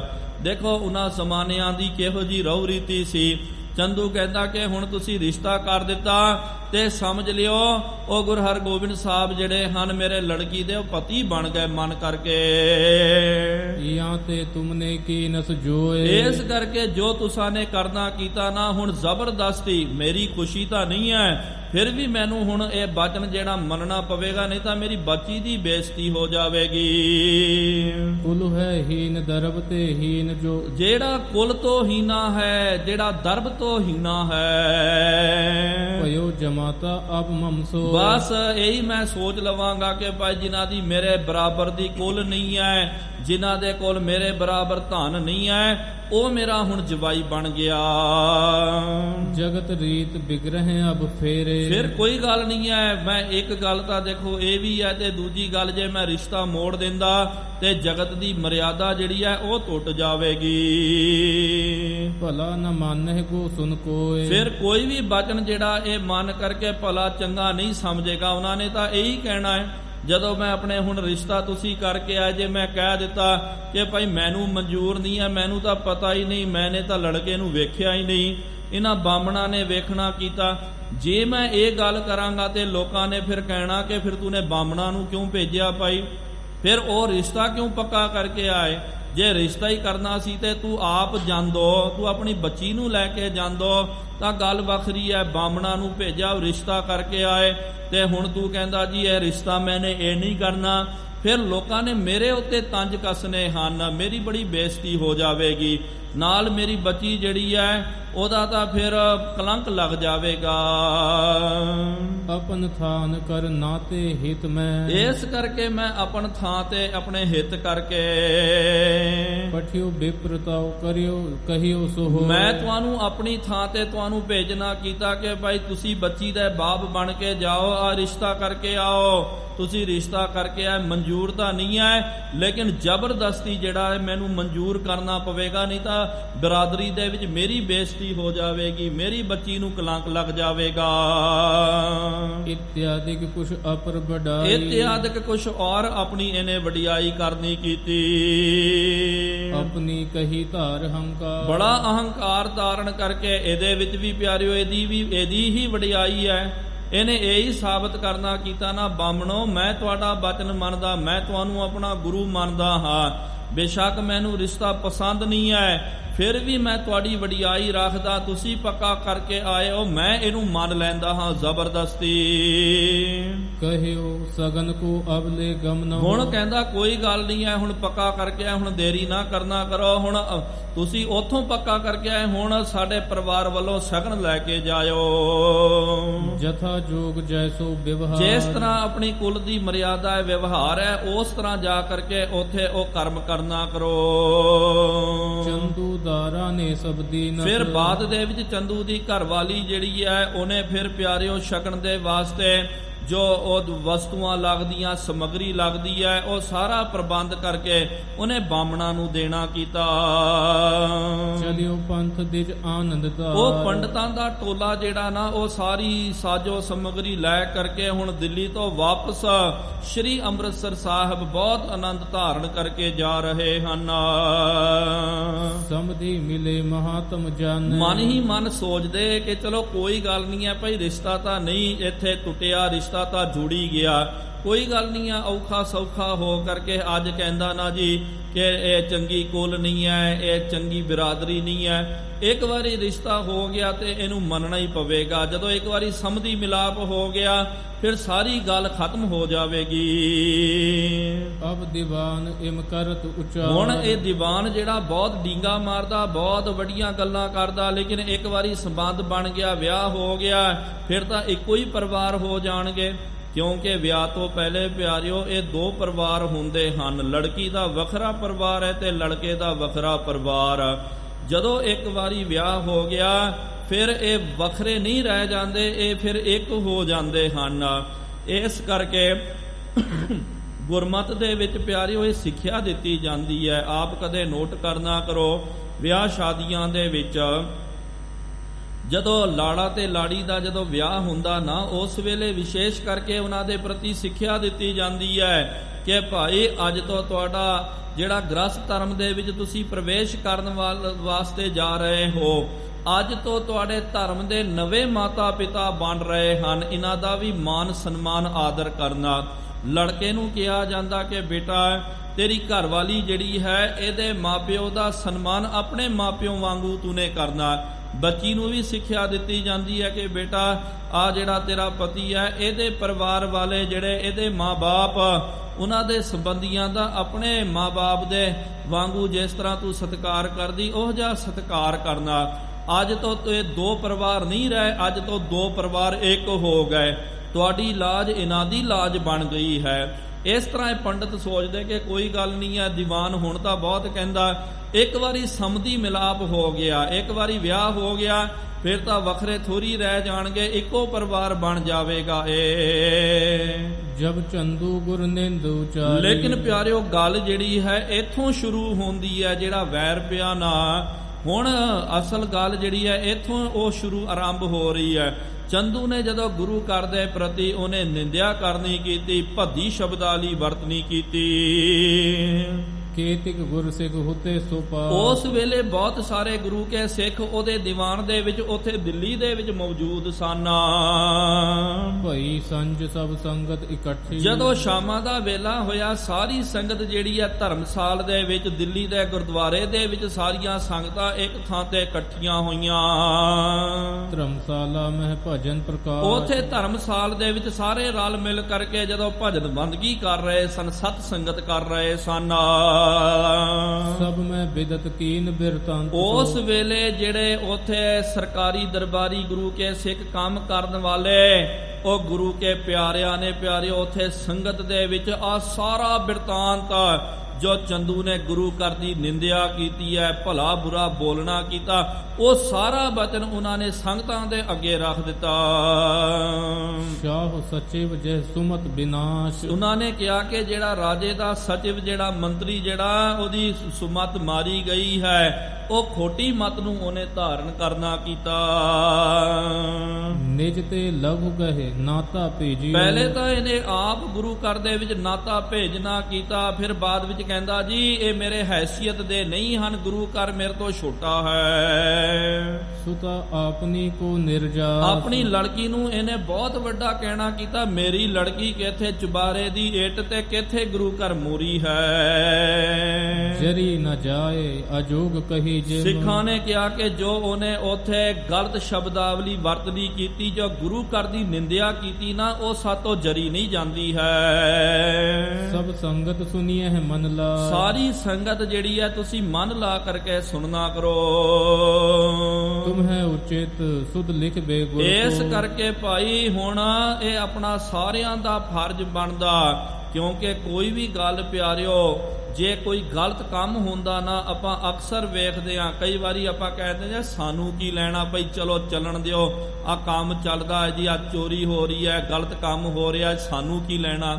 ਕਈ ਵਾਰੀ ਇਹੀ ਲੋਕੀ ਕਹਿੰਦੇ ਜੀ ਤੈਨੂੰ ਕੀ ਲੈਣਾ, ਕੋਈ ਕਹਿੰਦਾ ਜੀ ਮੈਨੂੰ ਕੀ ਲੈਣਾ ਜੀ, ਕੋਈ ਕਹਿੰਦਾ ਜੀ ਉਹਨੂੰ ਕੀ ਲੈਣਾ, ਫਿਰ ਸਾਰੇ ਕਹਿ ਦਿੰਦੇ ਸਾਨੂੰ ਕੀ ਲੈਣਾ। ਜਦੋਂ ਇਹ ਵਚਨ ਆ ਜਾਂਦਾ ਨਾ, ਫਿਰ ਪਿਆਰਿਓ ਉੱਥੇ ਬੇੜਾ ਗਰਕ ਹੋ ਜਾਂਦਾ। ਆਪਾਂ ਜਦੋਂ ਪੱਲੇ ਝਾੜ ਦਿੰਦੇ ਆ, ਜਦੋਂ ਵੇਖਦੇ ਆ ਕਿ ਭਈ ਇੱਥੇ ਗਲਤ ਕੰਮ ਹੋ ਰਿਹਾ ਹੈ, ਫਿਰ ਵੀ ਕਹਿੰਦੇ ਆ ਜੀ ਸਾਨੂੰ ਕੀ ਕਰਨਾ ਜੀ, ਸਾਨੂੰ ਕੀ ਲੈਣਾ ਦੇਣਾ। ਉੱਥੇ ਫਿਰ ਪਿਆਰਿਓ ਬੰਦਾ ਆਪਣੀ ਜ਼ਿੰਮੇਵਾਰੀ ਤੋਂ ਭੱਜ ਰਿਹਾ। ਇਹਦੇ ਨਾਲ ਤਾਂ ਫਿਰ ਗਲਤ ਕੰਮ ਜਿਹੜੇ ਹਨ, ਬਦ ਫੈਲੀਆਂ ਉਹ ਵੱਧ ਜਾਇਆ ਕਰਦੀਆਂ ਹਨ। ਸੰਗਤਾਂ ਨੇ ਵੀ ਇੱਥੇ ਇੱਕ ਥਾਂ ਤੇ ਹੋ ਕਰਕੇ ਇਹਨਾਂ ਨੇ ਸਲਾਹ ਕਰਨੀ ਕੀਤੀ, ਮਸ਼ਵਰਾ ਕਰਨਾ ਕੀਤਾ ਕਿ ਭਾਈ ਹੁਣ ਵਿਆਹ ਤੋਂ ਪਹਿਲਾਂ ਹੀ ਇਹਨੇ ਇੰਨੀ ਭੱਦੀ ਸ਼ਬਦਾਵਲੀ ਵਰਤਨੀ ਕੀਤੀ, ਗੁਰੂ ਘਰ ਦੀ ਇੰਨੀ ਨਿੰਦਿਆ ਕੀਤੀ ਹੈ। ਚਲੋ ਜੋ ਮਰਜੀ ਹੋ ਜਾਏ, ਸਤਿਗੁਰੂ ਮਹਾਰਾਜ ਜੋ ਮਰਜੀ ਕਰਨ, ਲੇਕਿਨ ਸਾਨੂੰ ਮਹਾਰਾਜ ਜੀ ਨੂੰ ਸੁਚੇਤ ਕਰਨਾ ਚਾਹੀਦਾ, ਮਹਾਰਾਜ ਨੂੰ ਆਗਾਹ ਕਰ ਦੇਣਾ ਚਾਹੀਦਾ। ਮਹਾਰਾਜ ਜਿਸ ਪਰਿਵਾਰ ਦੇ ਨਾਲ ਤੁਸੀਂ ਸਾਹਿਬਜ਼ਾਦੇ ਦਾ ਰਿਸ਼ਤਾ ਜੋੜ ਰਹੇ ਹੋ, ਉਹ ਪਰਿਵਾਰ ਜਿਹੜਾ ਇਸ ਤਰ੍ਹਾਂ ਗੁਰੂ ਘਰ ਦੀ ਨਿੰਦਿਆ ਕਰ ਰਿਹਾ ਹੈ। ਕਿਉਂਕਿ ਕੋਈ ਵੀ ਪਿਆਰਿਓ ਇੱਕ ਗੱਲ ਸਾਨੂੰ ਸਾਰਿਆਂ ਨੂੰ ਯਾਦ ਰੱਖਣਾ ਚਾਹੀਦਾ, ਗੁਰੂ ਘਰ ਦੇ ਵਿੱਚ ਜਾਂ ਜਿੱਥੇ ਵੀ ਆਪਾਂ ਵੇਖਦੇ ਹਾਂ ਗਲਤ ਕੰਮ ਹੋ ਰਿਹਾ, ਜੇ ਫਿਰ ਪਿਆਰਿਓ ਆਪਾਂ ਟਾਲਮ ਟੋਲਾ ਕਰ ਦਿੰਦੇ ਆ, ਆਪਾਂ ਉਹਨੂੰ ਛੁਪਾ ਦਿੰਦੇ, ਕਹਿ ਦਿੰਦੇ ਆ ਜੀ ਸਾਨੂੰ ਕੀ ਲੈਣਾ ਦੇਣਾ, ਬਸ ਪਿਆਰਿਓ ਉਹਦੇ ਨਾਲ ਫਿਰ ਜਿਹੜੀ ਆ ਪਤਨਤਾਈ ਸ਼ੁਰੂ ਹੋ ਜਾਂਦੀ ਹੈ, ਉਹ ਗੱਲ ਬਹੁਤ ਵੱਧ ਜਾਂਦੀ। ਸਹੀ ਥਾਂ ਤੇ ਸਹੀ ਸਮੇਂ ਤੇ ਜੇ ਆਪਾਂ ਦੱਸ ਦਿੰਦੇ ਆ ਕਿ ਇੱਥੇ ਗਲਤ ਕੰਮ ਹੋ ਰਿਹਾ, ਤੇ ਅੱਗੇ ਪਿਆਰਿਓ ਫਿਰ ਲੋਕੀ ਕਰਨ ਵਾਲੇ ਵੀ ਸੁਚੇਤ ਹੋ ਜਾਂਦੇ ਆ, ਉਹ ਤੋਂ ਆਪਾਂ ਬਚ ਸਕਦੇ ਆ। ਤੇ ਸੰਗਤਾਂ ਨੇ ਕਿਹਾ ਕਿ ਭਾਈ ਸਾਨੂੰ ਜ਼ਰੂਰ ਮਹਾਰਾਜ ਨੂੰ ਸੁਚੇਤ ਕਰਨਾ ਚਾਹੀਦਾ। ਖੱਤਰੀ ਪਤਿਤ ਨਾ ਭਗਤ ਨਾ ਭਾਏ। ਆ ਜਿਹੜਾ ਖੱਤਰੀ ਜਿਹੜਾ ਇਹ ਪਤਿਤ ਹੈ, ਇਹਦੇ ਅੰਦਰ ਕੋਈ ਭਗਤੀ ਨਹੀਂ ਹੈ, ਕੋਈ ਭਾਵਨਾ ਨਹੀਂ ਹੈ। ਧਨ ਮਦ ਤੇ ਅੰਧਾ ਵੱਡ ਦੁਰਮਤ। ਇਹ ਧਨ ਦੇ ਮਦ ਕਰਕੇ ਬਹੁਤ ਵੱਡਾ ਅੰਧਾ ਹੋ ਗਿਆ, ਖੋਟੀ ਮਤ ਨੂੰ ਇਹਨੇ ਧਾਰਨ ਕਰਨਾ ਕੀਤਾ। ਤੁਮ ਮਹਿ ਨਹੀਂ ਭਾਵਨਾ ਲਿਆ। ਸਾਨੂੰ ਚਾਹੀਦਾ ਮਹਾਰਾਜ ਨੂੰ ਬੇਨਤੀ ਆਪਾਂ ਕਰੀਏ, ਮਹਾਰਾਜ ਇਹ ਤੁਹਾਡੇ ਅੰਦਰ ਕੋਈ ਭਾਵਨਾ ਨਹੀਂ ਰੱਖਦਾ, ਗੁਰੂ ਘਰ ਨੂੰ ਇਹਨੇ ਨੀਵਾ ਕਰਕੇ ਸਾਬਤ ਕਰਨਾ ਕੀਤਾ। ਕਰੇ ਆਰੋਪਨ ਦੋਸ਼ ਮੂੜ ਮਤ। ਇਸ ਮੂੜ ਮਤ ਨੇ ਗੁਰੂ ਘਰ ਦੇ ਵਿੱਚ ਤਰ੍ਹਾਂ ਤਰ੍ਹਾਂ ਦੇ ਦੋਸ਼ ਲਾਏ। ਇਸ ਤੋਂ ਵੱਡੀ ਕੀ ਗੱਲ ਹੋ ਸਕਦੀ ਹੈ? ਜਿਸ ਘਰ ਦੇ ਵਿੱਚ ਆਪਣੇ ਬੱਚੀ ਨੂੰ ਤੋਰਨਾ ਹੈ, ਉਹ ਘਰ ਨੂੰ ਕਹਿੰਦਾ ਜੀ ਇਹ ਮੋਰੀ ਹੈ, ਨਾਲੀ ਹੈ। ਇਸ ਤੋਂ ਵੱਡੀ ਕੀ ਗੱਲ ਹੋ ਸਕਦੀ? ਆਪਣੋ ਆਪ ਜਾਨ ਅਧਿਕਾਰ। ਇਹਨੇ ਹੁਣ ਤੋਂ ਹੀ ਆਪਣਾ ਅਧਿਕਾਰ ਜਾਣਨਾ ਕੀਤਾ, ਆਪਣੇ ਆਪ ਨੂੰ ਵੱਡਾ ਸਾਬਤ ਕਰਨਾ ਕੀਤਾ ਹੈ। ਸੁਨ ਸਿੱਖਨ ਸਭ ਸਹੇ ਨ ਕੈਸੇ। ਇਹ ਬਚਨ ਸੁਣ ਕਰਕੇ ਸਾਰੀਆਂ ਸਿੱਖ ਸੰਗਤਾਂ ਪਿਆਰਿਓ, ਉਹਨਾਂ ਤੋਂ ਇਹ ਬਚਨ ਜਰਿਆ ਨਹੀਂ ਗਿਆ। ਮਸਲਤ ਕਰਕੇ ਭਏ ਇਕਾਂਤ। ਸਾਰੇ ਮਸਲਤ ਕਰਕੇ ਉਹਨਾਂ ਨੇ ਇੱਕ ਥਾਂ ਤੇ ਫਿਰ ਇੱਕ ਮੀਟਿੰਗ ਕਰਨੀ ਕੀਤੀ ਹੈ, ਇੱਕ ਥਾਂ ਤੇ ਰਲ ਕਰਕੇ ਸਲਾਹ ਕਰਨੀ ਕੀਤੀ। ਛਪ ਕੇ ਲਿਖੋ ਨਾ ਸੁਨਹਿ ਦੁਸ਼ਟ ਕੇ। ਇਹਨਾਂ ਨੇ ਫਿਰ ਕੀ ਮਤਾ ਪਕਾਇਆ ਪਿਆਰਿਓ, ਸਾਰੀਆਂ ਸੰਗਤਾਂ ਨੇ ਕਿਹਾ ਕਿ ਇਹ ਦੁਸ਼ਟ ਬੜਾ ਹੈ। ਜੇ ਆਪਾਂ ਪ੍ਰਗਟ ਤੌਰ ਤੇ ਬੋਲਾਂਗੇ ਨਾ, ਹੁਣ ਆਪਾਂ ਇਹਦੇ ਥੱਲੇ ਕੰਮ ਕਰਦੇ ਆ, ਇਹਦੇ ਥੱਲੇ ਨੌਕਰੀ ਕਰਦੇ ਆ, ਜੇ ਆਪਾਂ ਪ੍ਰਗਟ ਤੌਰ ਤੇ ਕਵਾਂਗੇ ਜੀ ਇਹਨੇ ਗੁਰੂ ਘਰ ਦੀ ਨਿੰਦਿਆ ਕੀਤੀ, ਜੀ ਇਹ ਬੋਲਿਆ, ਇਹਨੇ ਤਾਂ ਸਭ ਤੋਂ ਪਹਿਲੇ ਸਾਨੂੰ ਫੜ ਕੇ ਟੰਗ ਦੇਣਾ, ਸਾਨੂੰ ਮਾਰ ਦੇਵੇਗਾ। ਇਸ ਕਰਕੇ ਆਪਾਂ ਕੀ ਕਰਾਂਗੇ, ਇਹਦੇ ਅੱਗੇ ਨਹੀਂ ਬੋਲਣਾ, ਗੁਪਤ ਤੌਰ ਤੇ ਆਪਾਂ ਇੱਕ ਪੱਤਰ ਲਿਖ ਕਰਕੇ ਮਹਾਰਾਜ ਜੀ ਦੇ ਅੱਗੇ ਬੇਨਤੀ ਭੇਜਾਂਗੇ। ਜੈਸੇ ਇਹਾਂ ਭਇਓ ਬਿਰਤਾਂਤ। ਜੋ ਇੱਥੇ ਬਿਰਤਾਂਤ ਹੋਇਆ ਨਾ, ਜੋ ਇਹਨੇ ਗਲਤ ਮਲਤ ਜੋ ਭੱਦੀ ਸ਼ਬਦਾਵਲੀ ਵਰਤਨੀ ਕੀਤੀ, ਉਹ ਆਪਾਂ ਮਹਾਰਾਜ ਜੀ ਨੂੰ ਬੇਨਤੀ ਕਰਕੇ ਦੱਸ ਦਵਾਂਗੇ ਕਿ ਮਹਾਰਾਜ ਇਹਨੇ ਇਹ ਕੀਤਾ। ਹੁਣ ਅੱਗੇ ਮਹਾਰਾਜ ਜਾਣਦੇ ਹਨ ਕੀ ਕਰਨਾ।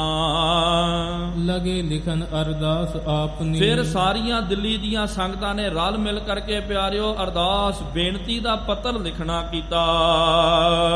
ਸ਼੍ਰੀ ਸ਼੍ਰੀ ਸ਼੍ਰੀ ਸਤਿਗੁਰ ਭਗਵੰਤ। ਦੇਖੋ ਪਿਆਰਿਓ, ਇਹ ਜੋ ਲਿਖਣ ਦੀ ਸ਼ੈਲੀ ਹੁੰਦੀ ਨਾ, ਇਸ ਤਰ੍ਹਾਂ ਦੀ ਹੁੰਦੀ ਹੈ। ਅਜੋਕੇ ਜ਼ਮਾਨੇ ਦੇ ਵਿੱਚ ਮੋਬਾਈਲਾਂ ਆ ਗਈਆਂ, ਜੇ ਆਪਾਂ ਪੱਤਰ ਵੀ ਲਿਖਦੇ ਨਾ ਪਿਆਰਿਓ, ਉਹ ਵੀ ਆਪਣੇ ਤੋਂ ਬਿਲਕੁਲ ਭੁੱਲ ਗਿਆ।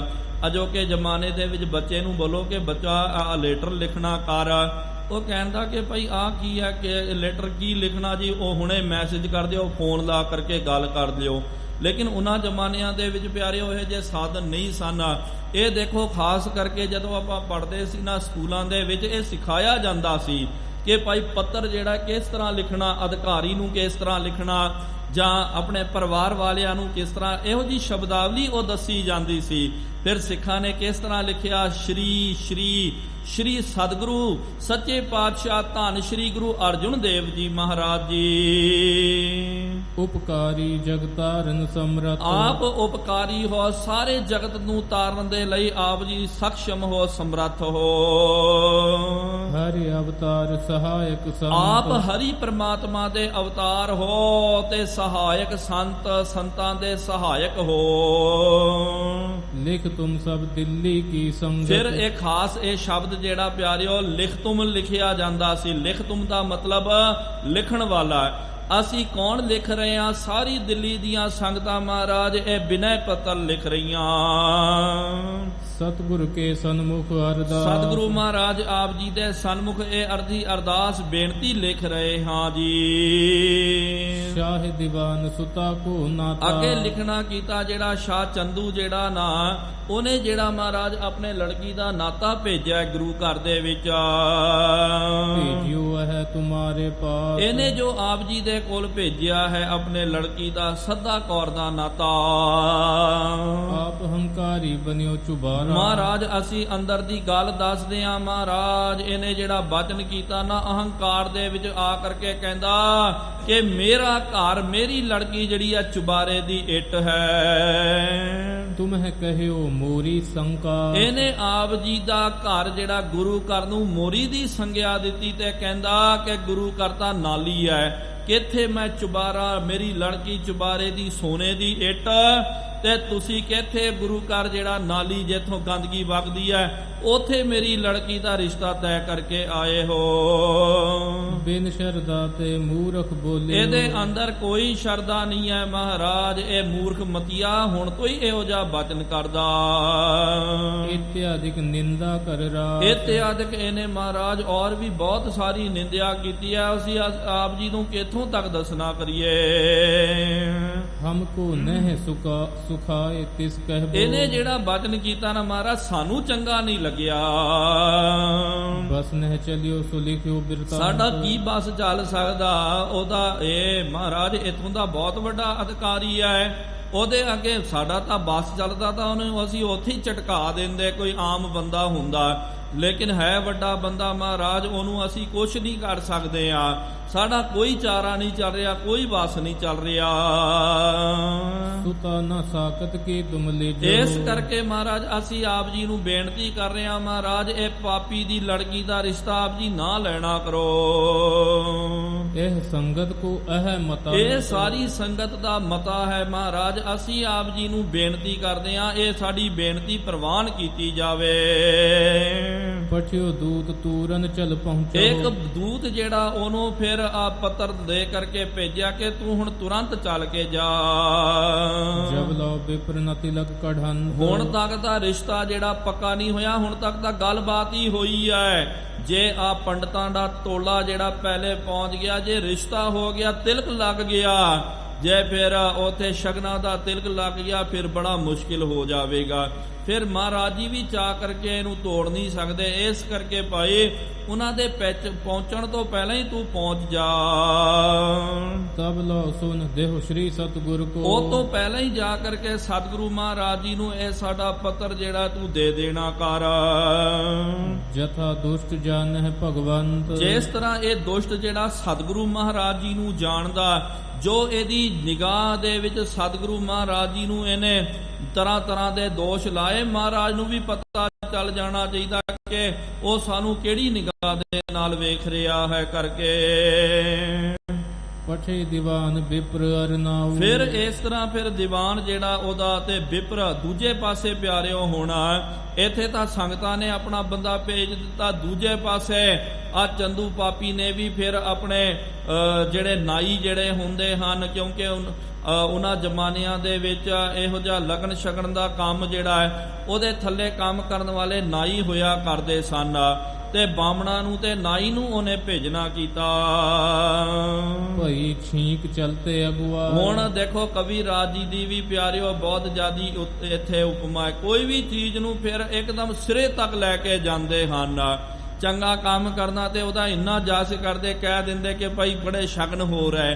ਕੋਈ ਗਲਤ ਕੰਮ ਵਾਸਤੇ ਜਾ ਰਿਹਾ ਨਾ ਕੋਈ ਉੱਥੇ ਫਿਰ ਇਹ ਵੀ ਦੱਸ ਦਿੰਦੇ ਕਿ ਉੱਥੇ ਤਰ੍ਹਾਂ ਤਰ੍ਹਾਂ ਦੇ ਅਪਸ਼ਗਨ। ਲੇਕਿਨ ਪਿਆਰਿਓ ਅਸਲ ਦੇ ਵਿੱਚ ਗੁਰਬਾਣੀ ਤੇ ਸ਼ਗਨ ਤੇ ਅਪਸ਼ਗਨ ਨੂੰ ਨਹੀਂ ਮੰਨਦੀ ਹੈ। ਇਹ ਸਾਨੂੰ ਨੋਟ ਕਰਨਾ ਚਾਹੀਦਾ ਹੈ। ਇਹ ਉਹਨਾਂ ਦੇ ਵਾਸਤੇ ਕਿਉਂਕਿ ਬਾਮਣ ਸਨ। ਬਾਮਣਾ ਨੇ ਤਾਂ ਇਹੀ ਪਿਆਰਿਓ ਕੰਮ ਹੁੰਦਾ ਸੀ ਉਹਨਾਂ ਦਾ ਕਿ ਚਲਦੇ ਚਲਦੇ ਕਿਨੇ ਛਿੱਕ ਮਾਰ ਦਿੱਤੀ ਕਿਨੇ ਖੁੰਗਾਰ ਲਿਆ ਉਸੇ ਵੇਲੇ ਡਰ ਜਾਣਾ। ਓਹ ਹੁਣ ਤਾਂ ਜੀ ਇਹ ਤਾਂ ਅਪਸ਼ਗਨ ਹੋ ਗਿਆ। ਚਲਦੇ ਚਲਦੇ ਜੇ ਖੋਤਾ ਬੋਲ ਪਵੇ ਤਾਂ ਵੀ ਪਿਆਰਿਓ ਡਰ ਜਾਂਦੇ ਕਹਿੰਦੇ ਜੀ ਹੁਣ ਕੰਮ ਤੇ ਨਹੀਂ ਜਾਣਾ ਅੱਜ ਕੰਮ ਨਹੀਂ ਹੋ ਸਕਦਾ। ਚਲਦੇ ਚਲਦੇ ਜੇ ਪਿਆਰਿਓ ਬਿੱਲੀ ਨੇ ਰਾਸਤਾ ਕੱਟ ਦਿੱਤਾ ਤਾਂ ਵੀ ਇਹ ਅਪਸ਼ਗਨ ਮੰਨਦੇ ਹਨ। ਚਲਦੇ ਕੋਈ ਵਿਧਵਾ ਇਹਨਾਂ ਦੇ ਅੱਗੇ ਟੱਕਰ ਪਈ ਤਾਂ ਵੀ ਇਹ ਬੜਾ ਅਪਸ਼ਗਨ ਮੰਨਦੇ। ਕੋਈ ਕੰਮ ਵਾਸਤੇ ਜਾ ਰਹੇ ਤੇ ਅੱਗੋਂ ਪਿਆਰਿਓ ਕੋਈ ਕਿਹਦੀ ਅੰਤਮ ਯਾਤਰਾ ਅੱਗੋਂ ਦੀ ਆਉਂਦੀ ਹੋਵੇ ਉਹਨੂੰ ਵੀ ਇਹ ਅਪਸ਼ਗਨ ਮੰਨਦੇ। ਇਹ ਉਹਨਾਂ ਦੀ ਮੱਤ ਹੈ। ਲੇਕਿਨ ਗੁਰਬਾਣੀ ਪਿਆਰਿਓ ਸ਼ਗਨ ਅਪਸ਼ਗਨ ਇਹ ਇਸ ਤਰ੍ਹਾਂ ਨਹੀਂ ਮੰਨਦੀ ਹੈ। ਗੁਰਬਾਣੀ ਕਹਿੰਦੀ ਹੈ ਕਿ ਭਾਈ ਹੁੰਦੇ ਹਨ ਇਹ ਸ਼ਗਨ ਅਪਸ਼ਗਨ, ਲੇਕਿਨ ਕਿਨਾਂ ਨੂੰ ਲੱਗਦੇ ਹਨ ਸ਼ਗਨ ਅਪਸ਼ਗਨ ਤਿਸ ਕਉ ਲੱਗੈ ਜਿਸ ਚੀਤ ਨਾ ਆਵੈ। ਤੇ ਫਿਰ ਜਿਨ੍ਹਾਂ ਨੂੰ ਰੱਬ ਪਿਆਰਿਓ ਕਦੇ ਚੇਤੇ ਨਹੀਂ ਆਉਂਦਾ ਨਾ ਲੱਗਦੇ, ਇਸ ਤਰ੍ਹਾਂ ਆਪਾਂ ਇੱਕਦਮ ਪਿਆਰਿਓ ਥਿਉਰੀ ਨੂੰ ਕੱਟ ਵੀ ਨਹੀਂ ਕਰ ਸਕਦੇ ਆ ਕਿ ਕੋਈ ਲਗਨ ਸ਼ਗਨ ਨਹੀਂ ਹੋ ਸਕਦਾ। ਮਹਾਰਾਜ ਨੇ ਵੀ ਕਿਹਾ ਕਿ ਹਾਂ ਭਾਈ ਹੁੰਦੇ, ਲੇਕਿਨ ਇੱਕ ਗੱਲ ਚੇਤੇ ਰੱਖਣਾ ਕਰੋ, ਜਿਹੜੇ ਗੁਰਮੁਖ ਹੁੰਦੇ, ਜਿਹੜੇ ਰੱਬ ਦੇ ਨਾਲ ਜੁੜੇ ਹੋਏ, ਉਹਨਾਂ ਨੂੰ ਕੋਈ ਸ਼ਗਨ ਅਪਸ਼ਗਨ ਜਿਹੜਾ ਨਹੀਂ ਲੱਗਦਾ। ਕਿਉਂਕਿ ਗ੍ਰਹਿ ਨਿਵਾਰੇ ਸਤਿਗੁਰੂ ਦੇ ਆਪਣਾ ਨਾਉ। ਮਹਾਰਾਜ ਆਪਣਾ ਨਾਮ ਦੇ ਕਰਕੇ ਉਹਨਾਂ ਦੇ ਰਾਹੂ ਕੇਤੂ ਜਿਹੜੇ ਗ੍ਰਹਿ ਜਿਹੜੇ ਉਹਨਾਂ ਦੀ ਨਿਵਰਤੀ ਕਰ ਦਿੰਦੇ ਹਨ। ਹਾਂ, ਜਿਨ੍ਹਾਂ ਨੂੰ ਰੱਬ ਚੇਤੇ ਨਹੀਂ ਆਉਂਦਾ, ਜਿਹੜੇ ਗੁਰਮਤਿ ਦੇ ਗੁਰਬਾਣੀ ਦੇ ਧਾਰਨੀ ਨਹੀਂ ਹੁੰਦੇ, ਉਹਨਾਂ ਨੂੰ ਫਿਰ ਪਿਆਰਿਓ ਇਹੋ ਜਿਹੇ ਸ਼ਗਨ ਅਪਸ਼ਗਨ ਬੜੇ ਲੱਗ ਜਾਂਦੇ। ਉਹਨਾਂ ਨੂੰ ਫਿਰ ਡਰਨਾ ਵੀ ਚਾਹੀਦਾ। ਲੇਕਿਨ ਜਿਹੜਾ ਗੁਰਬਾਣੀ ਦਾ ਧਾਰਨੀਆ ਹੋਵੇ, ਗੁਰਬਾਣੀ ਦਾ ਪਾਠੀ ਹੋਵੇ, ਪੜਨ ਵਾਲਾ ਹੋਵੇ, ਇੱਕ ਪਾਸੇ ਉਹ ਪਾਠ ਕਰਦਾ, ਫਿਰ ਪਿਆਰਿਓ ਕੋਈ ਛਿੱਕ ਮਾਰ ਦਵੇ, ਕੋਈ ਖੋਤਾ ਅੱਗੋਂ ਦੀ ਬੋਲੇ, ਉਹ ਡਰੀ ਜਾਵੇ, ਫਿਰ ਉਹਦਾ ਫਿਰ ਕੀ ਫਾਇਦਾ ਹੈ। ਕਹਿਣ ਦਾ ਮਤਲਬ ਜਿਹੜੇ ਗੁਰਮਤ ਦੇ ਧਾਰਨੀ ਬਣ ਗਏ ਉਹਨਾਂ ਨੂੰ ਕੋਈ ਸ਼ਗਨ ਅਪਸ਼ਗਨ ਨਹੀਂ ਲੱਗਦਾ। ਬਾਮ ਅੰਗ ਫਰਕਤ ਦਿਜ ਜਾਣੇ। ਜਦੋਂ ਚੱਲਦੇ ਜਾ ਰਹੇ ਤੇ ਬਾਇਆ ਅੰਗ ਜਿਹੜਾ ਬੜਾ ਕੰਬ ਰਿਹਾ ਸੀ। ਹੋਏ ਬਿਘਨ ਕੋ ਲਖਿਓ ਨਾ ਜਾਏ। ਇਹਨਾਂ ਨੂੰ ਵੀ ਪਤਾ ਚੱਲ ਰਿਹਾ ਕਿ ਲੈ ਭਾਈ ਬੜੇ ਅਪਸ਼ਗਨ ਲੱਗ ਰਹੇ, ਪਤਾ ਨਹੀਂ ਕਿਹੜਾ ਕੋਈ ਬਿਘਨ ਆ ਜਾਵੇਗਾ, ਕੋਈ ਪਤਾ ਨਹੀਂ ਅੱਗੋਂ ਕੀ ਸਾਨੂੰ ਬਲਾ ਟੱਕਰ ਜਾਵੇਗੀ। ਬਿਨ ਉਤਸਾਹ ਗਵਨ ਕੋ ਠਾਨ। ਮਨ ਵਿੱਚ ਇਹਨਾਂ ਬਾਹਮਣਾ ਦੇ ਕੋਈ ਉਤਸ਼ਾਹ ਨਹੀਂ ਹੈ, ਉਂਝ ਹੀ ਜਿਹੜੇ ਨਿੰਬੂ ਝੂਣੀ ਹੋ ਕਰਕੇ ਉਦਾਸ ਚਿੱਤ ਹੋ ਕਰਕੇ ਜਾ ਰਹੇ ਹਨ। ਨਹੀਂ ਨੀਕਤਾ ਕਿਤ ਲਖ ਪਾਏ। ਜਦੋਂ ਰਾਸਤੇ ਦੇ ਵਿੱਚ ਵੀ ਜਾ ਰਹੇ ਪਿਆਰਿਓ ਕੋਈ ਚੰਗਾ ਸ਼ਗਨ ਇਹਨਾਂ ਨੂੰ ਨਜ਼ਰ ਨਹੀਂ ਆਇਆ, ਤੇ ਬਹੁਤ ਉਪਰਾਮਤਾ ਦੇ ਨਾਲ ਜਿਸ ਤਰ੍ਹਾਂ ਬੰਦਾ ਉਦਾਸ ਚਿੱਤ ਹੋ ਕਰਕੇ ਜਾਂਦਾ। ਕੋਈ ਸ਼ੁਭ ਕਾਰਜ ਵਾਸਤੇ ਆਪਾਂ ਜਾਂਦੇ ਨਾ ਪਿਆਰਿਓ, ਤੇ ਉਸ ਵੇਲੇ ਵੇਖਣਾ ਕਰੋ ਬੰਦਾ ਉਂਝ ਹੀ ਬਹੁਤ ਜ਼ਿਆਦਾ ਉਤਸ਼ਾਹਿਤ ਹੁੰਦਾ, ਉਂਝ ਹੀ ਉਹਨੂੰ ਹੁਲਾਰੇ ਚੜੇ ਹੋਏ ਹੁੰਦੇ ਹਨ, ਲੇਕਿਨ ਕੋਈ ਉਤਸ਼ਾਹ ਨਹੀਂ ਹੈ। ਇੰਜ ਲੱਗ ਰਿਹਾ ਕੋਈ ਮਾਤਮ ਦੇ ਵਿੱਚ ਇਹਨਾਂ ਨੇ ਜਾਣਾ। ਇਸ ਤਰ੍ਹਾਂ ਮਨਹੂਸ ਜੀ ਸ਼ਕਲ ਲੈ ਕਰਕੇ ਜਾ ਰਹੇ। ਰਾਮਦਾਸਪੁਰ ਆਏ ਪ੍ਰਵੇਸ਼ੇ। ਇਸ ਤਰ੍ਹਾਂ ਚੱਲਦੇ ਚਲਾਉਂਦੇ ਪਿਆਰਿਓ ਗੁਰੂ ਰਾਮਦਾਸਪੁਰ ਦੇ ਵਿੱਚ ਇਹਨਾਂ ਨੇ ਪਹੁੰਚਣਾ ਕੀਤਾ। ਸੁਧ ਸਤਿਗੁਰੂ ਕੋ ਦੀਨ ਸੁਨਾਏ। ਸਤਿਗੁਰੂ ਮਹਾਰਾਜ ਜੀ ਨੂੰ ਇਹਨਾਂ ਨੇ ਖਬਰ ਦੇ ਦਿੱਤੀ ਕਿ ਮਹਾਰਾਜ ਅਸੀਂ ਉਥੋਂ ਫਿਰ ਜਿਹੜਾ ਸ਼ਗਨਾਂ ਦਾ ਸਮਾਨ ਲੈ ਕਰਕੇ ਆ ਗਏ ਹਾਂ। ਜਬ ਤੇ ਪ੍ਰਥਮ ਆਨ ਸੁਧ ਦੀਨਸ। ਫਿਰ ਜਦੋਂ ਪਹਿਲੇ ਆ ਕਰਕੇ ਇਹਨਾਂ ਨੇ ਸੁਧ ਦਿੱਤੀ ਹੈ। ਤਬ ਤੇ ਸ਼੍ਰੀ ਗੰਗਾ ਸੁਖਮਾ। ਜਦੋਂ ਇਹ ਗੱਲ ਦਾ ਪਤਾ ਮਹਾਰਾਜ ਜੀ ਨੂੰ ਚੱਲਿਆ, ਮਾਤ ਗੰਗਾ ਜੀ ਨੂੰ ਪਤਾ ਚੱਲਿਆ ਕਿ ਭਾਈ ਲੜਕੀ ਦੇ ਪਰਿਵਾਰ ਵੱਲੋਂ ਸ਼ਗਨ ਲੈ ਕਰਕੇ ਆਏ। ਹੁਣ ਅਸਲੀ ਗੱਲ, ਕਿਉਂਕਿ ਆਪਾਂ ਜਦੋਂ ਰਿਸ਼ਤਾ ਕਰਦੇ ਨਾ ਪਿਆਰਿਓ, ਤੇ ਫਿਰ ਬਹੁਤ ਸਾਰੇ ਇਹਦੇ ਵਿੱਚ ਸ਼ਗਨ ਹੁੰਦੇ ਹਨ, ਬਹੁਤ ਸਾਰੀਆਂ ਇਹਦੇ ਵਿੱਚ ਮਰਿਆਦਾ ਹੁੰਦੀਆਂ ਹਨ। ਇੱਕ ਤਾਂ ਜਿਹੜਾ ਹੈ ਆਪਾਂ ਉਹਨੂੰ ਕਹਿੰਦੇ ਜੀ ਰੋਖਾ ਕੀਤਾ ਕਰਕੇ, ਜਿਹਨੂੰ ਆਪਾਂ ਕਹਿੰਦੇ ਨਾ ਜੀ ਰਿਸ਼ਤਾ ਪੱਕਾ ਕਰਨਾ ਆਪਣੇ ਇਲਾਕੇ ਵਿੱਚ। ਫਿਰ ਹੁੰਦਾ ਜੀ ਉਹ ਟਿੱਕੇ ਦੀ ਰਸਮ ਹੁੰਦੀ, ਬੜੀਆਂ ਰਸਮਾਂ ਹੁੰਦੀਆਂ ਹਨ। ਇੱਕ ਤਾਂ ਰੋਖਾ ਹੋ ਗਿਆ, ਫਿਰ ਪਿਆਰਿਓ ਠਾਕਾ ਹੁੰਦਾ ਹੈ, ਫਿਰ ਸ਼ਗਨ ਹੁੰਦਾ ਹੈ, ਫਿਰ ਵਿਆਹ ਹੁੰਦਾ। ਉਹ ਤੋਂ ਬਾਅਦ ਵਿਆਹ ਤੋਂ ਬਾਅਦ ਜਿਹੜਾ ਅਖੀਰਲਾ ਫਿਰ ਉਹ ਜਸ਼ਨ ਹੁੰਦਾ ਉਹ ਲੜਕੇ ਦੇ ਪਰਿਵਾਰ ਵੱਲੋਂ। ਇਹ ਇਹਨਾਂ ਨੇ ਫਿਰ ਪਹਿਲੇ ਤਾਂ ਸਿਰਫ ਬੋਲ ਚਾਲ ਕੀਤੀ, ਗੱਲ ਕੀਤੀ ਹੈ। ਹੁਣ ਮਹਾਰਾਜ ਜੀ ਦਾ ਰੋਖਾ ਕਰਨ ਵਾਸਤੇ ਆਏ ਹਨ, ਰਿਸ਼ਤਾ ਪੱਕਾ ਜਿਹਨੂੰ ਆਪਾਂ ਕਹਿੰਦੇ ਆ। ਉਹ ਸ਼ਗਨਾਂ ਦਾ ਜਦੋਂ ਰਸਮ ਕਰਨ ਵਾਸਤੇ ਆਏ, ਮਾਤ ਗੰਗਾ ਜੀ ਨੂੰ ਇਸ ਗੱਲ ਦਾ ਪਤਾ ਚੱਲਿਆ। ਮਾਤਾ ਜੀ ਵੀ ਬੜੇ ਪ੍ਰਸੰਨ ਹੋਏ। ਨਿਤ ਪ੍ਰਤ ਪੋਸ਼ਿਸ਼ ਬਰਨ ਬਰਨ ਕੀ। ਉਹਨਾਂ ਨੇ ਨਿਤਾ ਪ੍ਰਤੀ ਹੁਣ ਤਰ੍ਹਾਂ ਤਰ੍ਹਾਂ ਦੇ ਰੰਗੀਨ ਕੱਪੜੇ ਉਹਨਾਂ ਨੇ ਸੁਹਾਉਣੇ ਸ਼ੁਰੂ ਕਰ ਦਿੱਤੇ। ਸੁਤ ਕੋ ਪਹਿਰਾਵਹਿ ਰੁਚ ਥਾ। ਆਪਣੇ ਸੁਧ ਸ੍ਰੀ ਗੁਰੂ ਹਰਗੋਬਿੰਦ ਸਾਹਿਬ ਜੀ ਮਹਾਰਾਜ ਜੀ ਨੂੰ ਬਹੁਤ ਰੁਚੀ ਦੇ ਨਾਲ ਪਹਿਨਾਉਂਦੇ ਹਨ। ਮੁਕਤਾ ਮਾਲ ਵਿਸਾਲ ਗਰੇ ਮਹਿ। ਗਲ ਦੇ ਵਿੱਚ ਸੁੱਚੇ ਮੋਤੀਆਂ ਦੀ ਮਾਲਾ ਪੁਰੋ ਕਰਕੇ ਪਾਉਣੀ ਕੀਤੀ। ਕੰਚਨ ਜਰੇ ਜਵਾਹਰ ਜਾ ਤਰ੍ਹਾਂ ਤਰ੍ਹਾਂ ਦੇ ਸੋਨੇ ਦੇ ਗਹਿਣੇ ਜਿਨ੍ਹਾਂ ਦੇ ਵਿੱਚ ਤਰ੍ਹਾਂ ਤਰ੍ਹਾਂ ਦੇ ਹੀੜੇ ਮਾਣਿਕ ਆਦਿਕ ਜੜੇ ਹੋਏ ਇਹੋ ਜਿਹੇ ਗਹਿਣੇ ਜਿਹੜੇ ਹਨ ਮਹਾਰਾਜ ਜੀ ਦੇ ਵਾਸਤੇ ਕਢਾਏ ਹਨ। ਅੰਗਦ ਮਹਿ ਹੀਰੇ ਬਹੁ ਮੋਲੇ ਜਿਹੜਾ ਵਾਯੂ ਬੰਦ ਹੁੰਦਾ ਨਾ ਵਾਯੂ ਦੇ ਵਿੱਚ ਪਾਇਆ ਜਾਂਦਾ ਉਹਨੂੰ ਅੰਗਦ ਕਹਿੰਦੇ ਹਨ। ਅੰਗਦ ਵੀ ਮਹਾਰਾਜ ਵਾਸਤੇ ਤਿਆਰ ਕੀਤਾ ਜਿਹਦੇ ਵਿੱਚ ਬਹੁਤ ਬੇਸ਼ਕੀਮਤੀ ਹੀਰੇ ਜੜਿਤ ਸਨ। ਨਵ ਰਤਨੇ ਦਮਕਤ ਦੁਤ ਖਾ ਉਹਨਾਂ ਦੇ ਵਿੱਚ 9 ਤਰ੍ਹਾਂ ਦੇ ਰਤਨ ਜਿਹੜੇ ਹਨ ਉਹ ਦਮਕਾ ਮਾਰ ਰਹੇ ਬਹੁਤ ਜ਼ਿਆਦੀ ਉਹਦੀ ਸ਼ੋਭਾ ਹੋ ਰਹੀ ਹੈ। ਛਾਪ ਚਲਾਇਨ ਕੰਚਨ ਕੇ ਬਹੁ ਛਾਪਾਂ ਜਿਹੜੀਆਂ ਹਨ ਮੁੰਦਰੀਆਂ ਜਿਹਨੂੰ ਆਪਾਂ ਬੋਲਦੇ ਆ ਸੋਨੇ ਦੀਆਂ ਮੁੰਦਰੀਆਂ ਉਹਦੇ ਵਿੱਚ ਹੀਰੇ ਜੜਿਤ ਹਨ।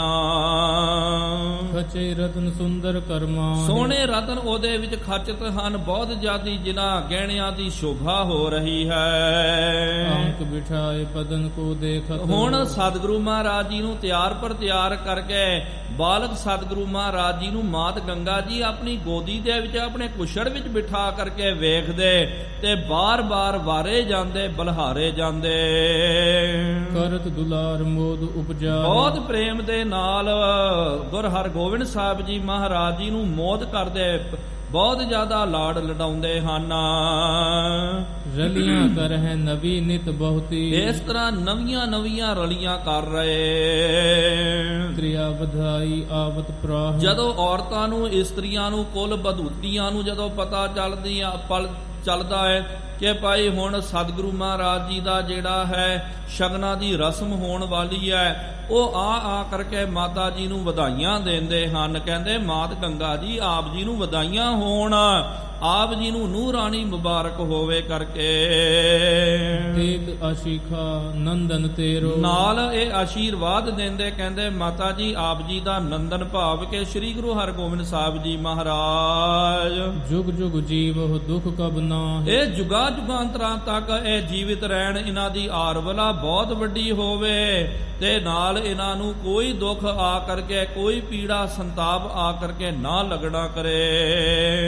ਚੰਦੂ ਸੁਤਾ ਸਬੰਧ ਪ੍ਰਤੀਖਤ ਹੁਣ ਦੂਜੇ ਪਾਸੇ ਚੰਦੂ ਸੁਤਾ ਭਾਵ ਕੇ ਚੰਦੂ ਜਿਹੜਾ ਉਹ ਦਿੱਲੀ ਵਿੱਚ ਬੈਠਿਆ ਉਹ ਉਡੀਕ ਕਰ ਰਿਹਾ ਕਿ ਭਾਈ ਛੇਤੀ ਇਹ ਬਾਹਮਣਾਂ ਨੂੰ ਜਿਨ੍ਹਾਂ ਨੂੰ ਭੇਜਣਾ ਕੀਤਾ ਨਾ ਉਹ ਮੇਰੇ ਰਿਸ਼ਤਾ ਲੜਕੀ ਦਾ ਰਿਸ਼ਤਾ ਪੱਕਾ ਕਰਕੇ ਆਵੇ। ਕਬ ਆਵੇ ਦਿਜਬਰ ਇਸ ਖਾਨ ਉਹ ਇਹੀ ਸੋਚਦਾ ਕਿ ਕਦੋਂ ਇਹਨਾਂ ਬਾਹਮਣਾਂ ਨੂੰ ਭੇਜਿਆ ਭਾਈ ਉਹ ਰਿਸ਼ਤਾ ਪੱਕਾ ਕਰਕੇ ਮੇਰੇ ਕੋਲ ਆ ਕਰਕੇ ਮੈਨੂੰ ਖੁਸ਼ਖਬਰੀ ਦੇਣ ਫਿਰ ਮੈਂ ਵਿਆਹ ਦਾ ਫਿਰ ਸਾਜੋ ਸਮਾਜ ਮੈਂ ਇਕੱਤਰ ਕਰਨਾ ਕਰਾਂ ਉਹਦੀ ਤਿਆਰੀ ਕਰਨਾ ਕਰਾਂ। ਤਿਸ ਦਿਨ ਪਰ ਬਲਹਾਰ ਸਖੀਰੀ ਫਿਰ ਉਹ ਕਹਿੰਦਾ ਕਿ ਭਾਈ ਉਸ ਦਿਨ ਦੇ ਉੱਤੇ ਮੈਂ ਬਲਹਾਰ ਜਾਵਾਂਗਾ ਜਬ ਮੇਰੋ ਸੁਤ ਤਿਲਕ ਕਢਾਏ ਜਦੋਂ ਮੇਰਾ ਜਿਹੜਾ ਹੈ ਇੱਥੇ ਮਾਤਾ ਜੀ ਵੀ ਕਹਿੰਦੇ ਕਿ ਜਦੋਂ ਮੇਰੇ ਲੜਕੇ ਦੇ ਉੱਤੇ ਭਾਵ ਕੇ ਗੁਰੂ ਹਰਗੋਬਿੰਦ ਸਾਹਿਬ ਜੀ ਮਹਾਰਾਜ ਜੀ ਦਾ ਜਦੋਂ ਟੀਕੇ ਦੀ ਰਸਮ ਹੋਵੇਗੀ ਉਹਨਾਂ ਉਹ ਰਸਮ ਪੂਰੀ ਹੋਵੇਗੀ ਮੈਂ ਉਹ ਕੜੀ ਤੋਂ ਵਾਰੀ ਜਾਵਾਂ ਬਲਹਾਰੀ ਜਾਵਾਂ। ਉਤਸਵ ਰਚੈ ਅਨੇਕ ਵਿਧਨ ਕੇ ਇਸ ਤਰ੍ਹਾਂ ਤਰ੍ਹਾਂ ਤਰ੍ਹਾਂ ਦੇ ਪਿਆਰਿਓ ਗੁਰੂ ਘਰ ਦੇ ਵਿੱਚ ਉਤਸਵ ਕਰਨੇ ਕੀਤੇ। ਢੋਲਕ ਬਜਹਿ ਨਾਗਰੀ ਗਾਏ ਫਿਰ ਇਸਤਰੀਆਂ ਆ ਕਰਕੇ ਪਿਆਰਿਓ ਸ਼ੁਭ ਗੀਤ ਗਾਉਂਦੀਆਂ ਹਨ ਢੋਲ ਨਗਾਰੇ ਆਦਿਕ ਵੱਜਦੇ ਹਨ।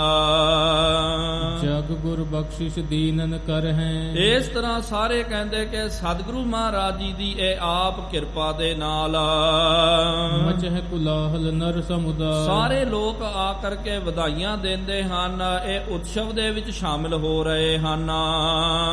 ਦੋਹਰਾ ਆਜ ਕਾਲ ਦਿਜ ਆਏ ਹੈ ਉਤਸਵ ਰਚਹਿ ਵਿਸਾਰ ਹੁਣ ਸਾਰੇ ਕਹਿੰਦੇ ਕਿ ਭਾਈ ਹੁਣ 1-2 ਦਿਨਾਂ ਦੇ ਵਿੱਚ ਇਹ ਪੰਡਤ ਆ ਜਾਣਗੇ ਫਿਰ ਉਹਨਾਂ ਤੋਂ ਬਾਅਦ ਇਹ ਗੱਲ ਜਿਹੜੀ ਪੱਕੀ ਹੋ ਜਾਵੇਗੀ ਟੀਕੇ ਦੀ ਰਸਮ ਜਿਹੜੀ ਹੈ ਸ਼ਗਨਾਂ ਦੀ ਰਸਮ ਅਦਾ ਹੋਵੇਗੀ।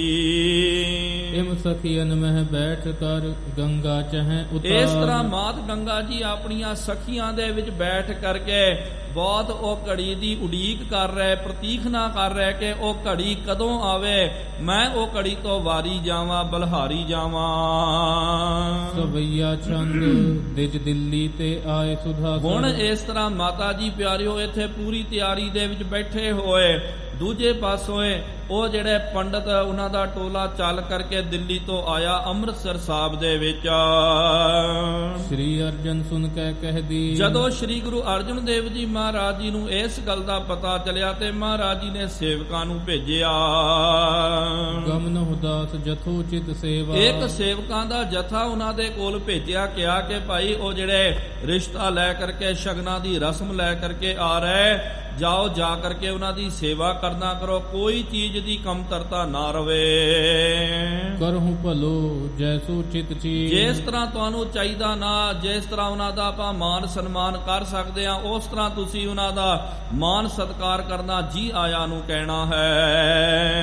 मोदक आदिक देह पकवान ਨਾਲ ਮਹਾਰਾਜ ਜੀ ਨੇ ਕਿਹਾ ਇੰਨੇ ਦੂਰੋਂ ਚੱਲ ਕਰਕੇ ਆਏ ਪੱਕੇ ਪਕਵਾਨ ਜਿਹੜੇ ਹਨ ਉਹ ਉਹਨਾਂ ਨੂੰ ਛਕਣ ਵਾਸਤੇ ਦਿੱਤੇ ਜਾਣ।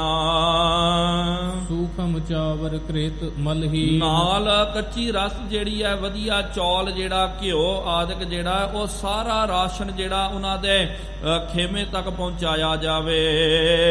रुचिर प्रियंक दे पहुंचा ਇਸ ਤਰ੍ਹਾਂ ਸਤਿਗੁਰੂ ਮਹਾਰਾਜ ਜੀ ਨੇ ਜਦੋਂ ਇਹਨਾਂ ਸਿੱਖਾਂ ਨੂੰ ਬਚਨ ਕੀਤਾ ਤੇ ਸਿੱਖਾਂ ਨੇ ਜਾ ਕਰਕੇ ਪੂਰਾ ਪ੍ਰਬੰਧ ਕੀਤਾ। ਜਿੱਥੇ ਉਹਨਾਂ ਬਾਹਮਣਾਂ ਦਾ ਉਤਾਰਾ ਕੀਤਾ, ਸੋਹਣੇ ਪਲੰਗਾਂ ਨੂੰ ਉੱਥੇ ਢਾਹ ਦਿੱਤਾ ਹੈ, ਤਰ੍ਹਾਂ ਤਰ੍ਹਾਂ ਦੀ ਜਿਹੜੀ ਸਾਮਗਰੀ ਰਾਸ਼ਨ ਆਦਿਕ ਉਹ ਦਿੱਤਾ। आस्त्रन सो छादन की ਵਧੀਆ ਵਿਛਾਉਣੇ ਜਿਹੜੇ ਹਨ ਉਹਨਾਂ ਬਿਸਤਰਿਆਂ ਦੇ ਉੱਤੇ, ਮੰਜਿਆਂ ਦੇ ਉੱਤੇ ਵਿਛਾਏ ਗਏ। दोहरा खरे करे ढिग दासगन सेवा सर्व प्रकार ਇਸ ਤਰ੍ਹਾਂ ਜਿਹੜੇ ਸੇਵਕ ਗੁਰੂ ਕਰਦੇ ਉਹ ਖੜੇ ਰਹਿ ਕਰਕੇ ਉਹਨਾਂ ਨੇ ਇਹ ਸਾਰਾ ਪ੍ਰਬੰਧ ਕਰਨਾ ਕੀਤਾ।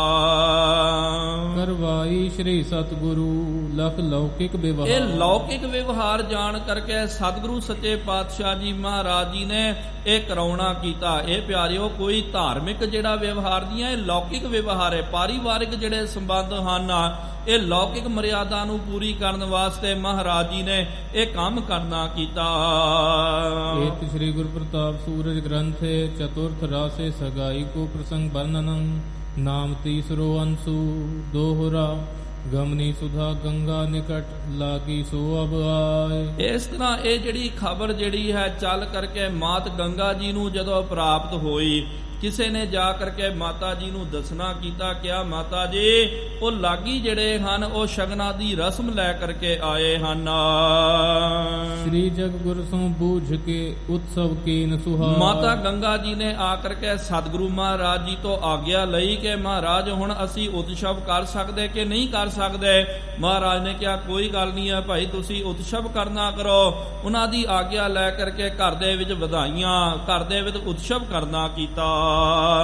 चौपई नार सुहागन बृंद हकारी ਸਾਰੀਆਂ ਸੁਹਾਗਣ ਇਸਤਰੀਆਂ ਜਿਹੜੀਆਂ ਉਹ ਆ ਗਈਆਂ, बसन विभूषण सुंदरता ਜਿਨ੍ਹਾਂ ਨੇ ਬਹੁਤ ਸੋਹਣੇ ਵਸਤਰ ਗਹਿਣੇ ਆਦਿਕ ਧਾਰਨ ਕਰਨੇ ਕੀਤੇ। मंगल मूल तरायो ढोल ਵਧੀਆ ਮੰਗਲ ਮੂਲ ਦਾ ਜਿਹੜਾ ਢੋਲ, ਜਿਹੜਾ ਢੋਲੀਆਂ ਨੇ ਆ ਕਰਕੇ ਉਹ ਮੰਗਲਾਂ ਦਾ ਢੋਲ ਵਜਾਇਆ ਹੈ। बाजन लगियो गाय सुठ बोल ਫਿਰ ਚੰਗੀ ਬੋਲੀ ਦੇ ਵਿੱਚ ਬੀਬੀਆਂ ਆ ਕਰਕੇ ਸ਼ੁਭ ਗੀਤਾਂ ਦਾ ਗਾਇਨ ਕਰਦੀਆਂ ਹਨ। लघु निशान अर बजी नफीरें ਤੇ ਫਿਰ ਮਹਾਰਾਜ ਜੀ ਦੇ ਦਰ ਦੇ ਉੱਤੇ ਛੋਟਾ ਨਿਸ਼ਾਨ ਭਾਵ ਕੇ ਛੋਟਾ ਨਗਾਰਾ ਜਿਹੜਾ ਹੈ ਉਹ ਵੱਜ ਰਿਹਾ ਹੈ, ਦੁਦੁੰਬੀ ਜਿਹੜੀ ਹੈ ਉਹ ਵੱਜ ਰਹੀਆਂ, ਸ਼ਹਿਨਾਈਆਂ ਵੱਜ ਰਹੀਆਂ ਹਨ। ਪਹਿਰੇ ਚੀਰ ਨਵੀਨ ਸਰੀਰ ਸਾਰਿਆਂ ਨੇ ਹੁਣ ਮਾਤਾ ਜੀ ਨੇ ਸਾਰੇ ਸੇਵਾਦਾਰਾਂ ਦੇ ਵਾਸਤੇ ਨਵੀਨ ਵਸਤਰ ਸਵਾਏ। ਉਹਨਾਂ ਨੂੰ ਕਿਹਾ ਕਿ ਭਾਈ ਤੁਸੀਂ ਹੁਣ ਨਵੀਨ ਵਸਤਰ ਧਾਰਨ ਕਰਨਾ ਕਰੋ। ਕੋਕਿਲ ਕੰਠੀ ਮਿਲ ਮਿਲ ਟੋਲੀ ਫਿਰ ਇਸਤਰੀਆਂ ਜਿਹੜੀਆਂ ਜਿਨ੍ਹਾਂ ਦੀ ਆਵਾਜ਼ ਬਹੁਤ ਮਧੁਰਾੜੀ ਹੈ, ਉਮਗ ਆਨੰਦ ਵਧਾਈ ਉਹ ਬੋਲੀ ਆ ਕਰਕੇ ਸ਼ੁਭ ਬੋਲਾਂ ਦੇ ਵਿੱਚ ਮਾਤਾ ਜੀ ਨੂੰ ਵਧਾਈਆਂ ਦਿੰਦੀਆਂ ਹਨ, ਆਨੰਦ ਦਿੰਦੀਆਂ ਹਨ।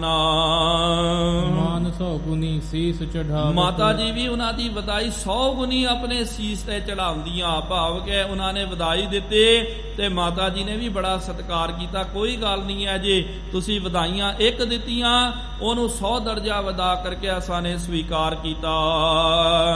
ਗੰਗਾ ਆਨੰਦ ਕਹਿਓ ਨਹਿ ਜਾ ਕਵੀ ਰਾਜੀ ਦੱਸਦੇ ਮਾਤਾ ਗੰਗਾ ਜੀ ਦੇ ਮਨ ਵਿੱਚ ਜੋ ਆਨੰਦ ਹੈ ਉਹ ਆਪਾਂ ਕਹਿ ਨਹੀਂ ਸਕਦੇ। ਬਾਦਿਤ ਨਿਤ ਬਜਤ ਹਰਖ ਭਰਪੂਰਾ। ਤਰ੍ਹਾਂ ਤਰ੍ਹਾਂ ਦੇ ਬਾਜੇ ਵੱਜ ਰਹੇ ਹਨ। ਜਹ ਕਹਿ ਉਤਸਵ ਹੋਵਤ ਰੂਰਾ। ਜਿੱਥੇ ਕਿਥੇ ਪਿਆਰਿਓ ਉਤਸਵ ਆਨੰਦ ਮੰਗਲਾਚਾਰ ਦੇ ਗੀਤ ਵੱਜ ਰਹੇ। ਸੂਖਮ ਬਸਨ ਕੁਸੁੰਭੀ ਵਰਨਾ। ਸਾਰੀਆਂ ਬੀਬੀਆਂ ਨੇ ਕੁਸੁੰਬੇ ਰੰਗ ਦੀਆਂ ਸਾੜੀਆਂ ਜਿਹੜੀਆਂ ਉਹ ਵਸਤਰ ਧਾਰਨ ਕਰਨੇ ਕੀਤੇ। ਪਹਿਰਨ ਕਰੇ ਰੁਚਿਰ ਆਭਰਨ। ਫਿਰ ਸਾਰੀਆਂ ਬੀਬੀਆਂ ਸੁਹਾਗਣ ਇਸਤਰੀਆਂ ਨੇ ਇਹ ਇਹੋ ਜਿਹਾ ਵਧੀਆ ਸੁਹਾਗ ਭਾਗ ਦੇ ਜਿਹੜੇ ਵਸਤਰ ਉਹ ਧਾਰਨ ਕੀਤੇ ਹਨ। ਮਧੁਰ ਬਚਨ ਤੇ ਚੰਪਕ ਬਰਨੀ। ਫਿਰ ਬਹੁਤ ਮਿੱਠੇ ਬਚਨਾਂ ਦੇ ਨਾਲ ਬਹੁਤ ਪ੍ਰਿਯ ਬੋਲੀ ਦੇ ਨਾਲ ਗਾਰੀ ਦੇਤ ਮਿਲੀ ਗਨ ਤਰਨੀ। ਸਾਰੇ ਮਿਲ ਕਰਕੇ ਸਿੱਠਣੀਆਂ ਦਿੰਦੀਆਂ ਵਧਾਈਆਂ ਦਿੰਦੀਆਂ।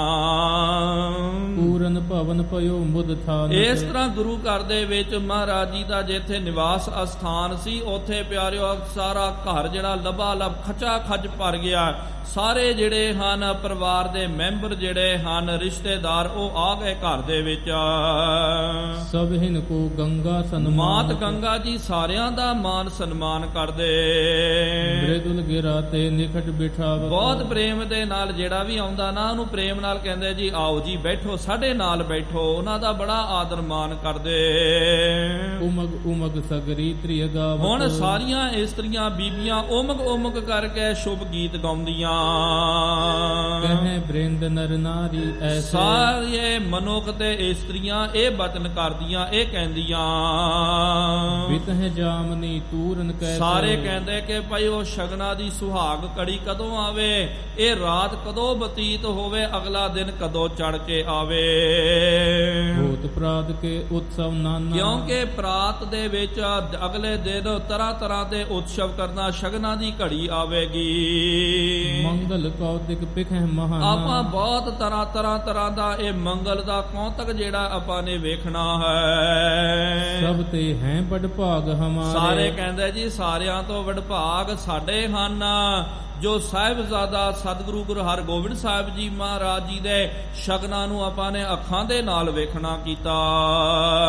ਸ੍ਰੀ ਹਰਗੋਬਿੰਦ ਚੰਦ ਨਿਹਾਰੇ। ਸ੍ਰੀ ਗੁਰੂ ਹਰਗੋਬਿੰਦ ਸਾਹਿਬ ਜੀ ਮਹਾਰਾਜ ਜਿਹੜੇ ਚੰਦਰਮਾ ਦੇ ਵੱਤ ਉਹਨਾਂ ਦੇ ਆਪਾਂ ਦਰਸ਼ਨ ਕਰ ਰਹੇ ਹਾਂ। ਸ਼ਾਦੀ ਕੋ ਨਿਕਸਾਵਹਿ ਟੀਕਾ। ਫਿਰ ਸ਼ਾਦੀ ਦਾ ਜਿਹੜਾ ਟੀਕਾ ਜਿਹੜਾ ਹੈ ਜਿਹਨੂੰ ਆਪਾਂ ਟੀਕੇ ਦੀ ਰਸਮ ਬੋਲਦੇ ਹਾਂ ਇਹ ਰਸਮ ਪਿਆਰਿਓ ਪਹਿਲਾਂ ਤੋਂ ਹੀ ਚਲੀ ਆ ਰਹੀ ਹੈ। ਕਈਆਂ ਨੂੰ ਪਤਾ ਨਹੀਂ ਹੁੰਦਾ ਨਾ ਜਾਂ ਕਈ ਵਾਰੀ ਆਪਾਂ ਵੇਖਦੇ ਆ ਕੋਈ ਚੰਦਨ ਦਾ ਟਿੱਕਾ ਲਾ ਦੇਵੇ ਉਹ ਕਈਆਂ ਨੂੰ ਇਤਿਹਾਸ ਦਾ ਪਤਾ ਹੀ ਨਹੀਂ ਹੁੰਦਾ। ਉਸੇ ਵੇਲੇ ਪਤਾ ਨਹੀਂ ਕੀ ਅੱਗ ਲੱਗ ਜਾਂਦੀ ਕਹਿ ਦਿੰਦੇ ਜੀ ਐਵੇਂ ਜੀ ਇਹ ਮਨਮਤ ਕਰ ਰਹੇ ਜੀ ਇਹ ਕਰ ਰਹੇ।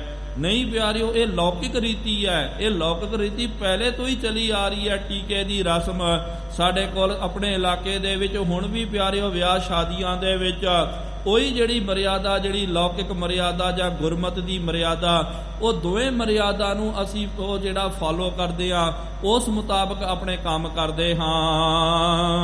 ਮਾਨੁਖ ਜਨਮ ਹੋਏ ਹਮ ਨੀਕਾ। ਸਾਰੇ ਕਹਿੰਦੇ ਕਿ ਭਾਈ ਸਾਡਾ ਮਨੁੱਖਾ ਜਨਮ ਜਿਹੜਾ ਸਫਲਾ ਹੋ ਜਾਵੇਗਾ। ਇੰਨੀਆਂ ਕੋ ਬੇਨਤੀਆਂ ਪ੍ਰਵਾਨ ਕਰਨਾ ਕਰੋ ਵਿਚਾਰ ਕਰਦੇ ਆ। ਬੇਅੰਤ ਗਲਤੀਆਂ ਹੋ ਗਈਆਂ ਜੀ ਉਹ ਮਾਫੀ ਬਖਸ਼ਣੀ ਅੱਗੇ ਤੋਂ ਸਮਤ ਆਓ ਸਾਰੇ ਗੱਜ ਵੱਜ ਕਰਕੇ ਫਤਿਹ ਬੁਲਾਈਏ। ਵਾਹਿਗੁਰੂ ਜੀ ਕਾ ਖਾਲਸਾ ਵਾਹਿਗੁਰੂ ਜੀ ਕੀ ਫਤਿਹ। ਅਚੁੱਤ ਹੈ ਪਾ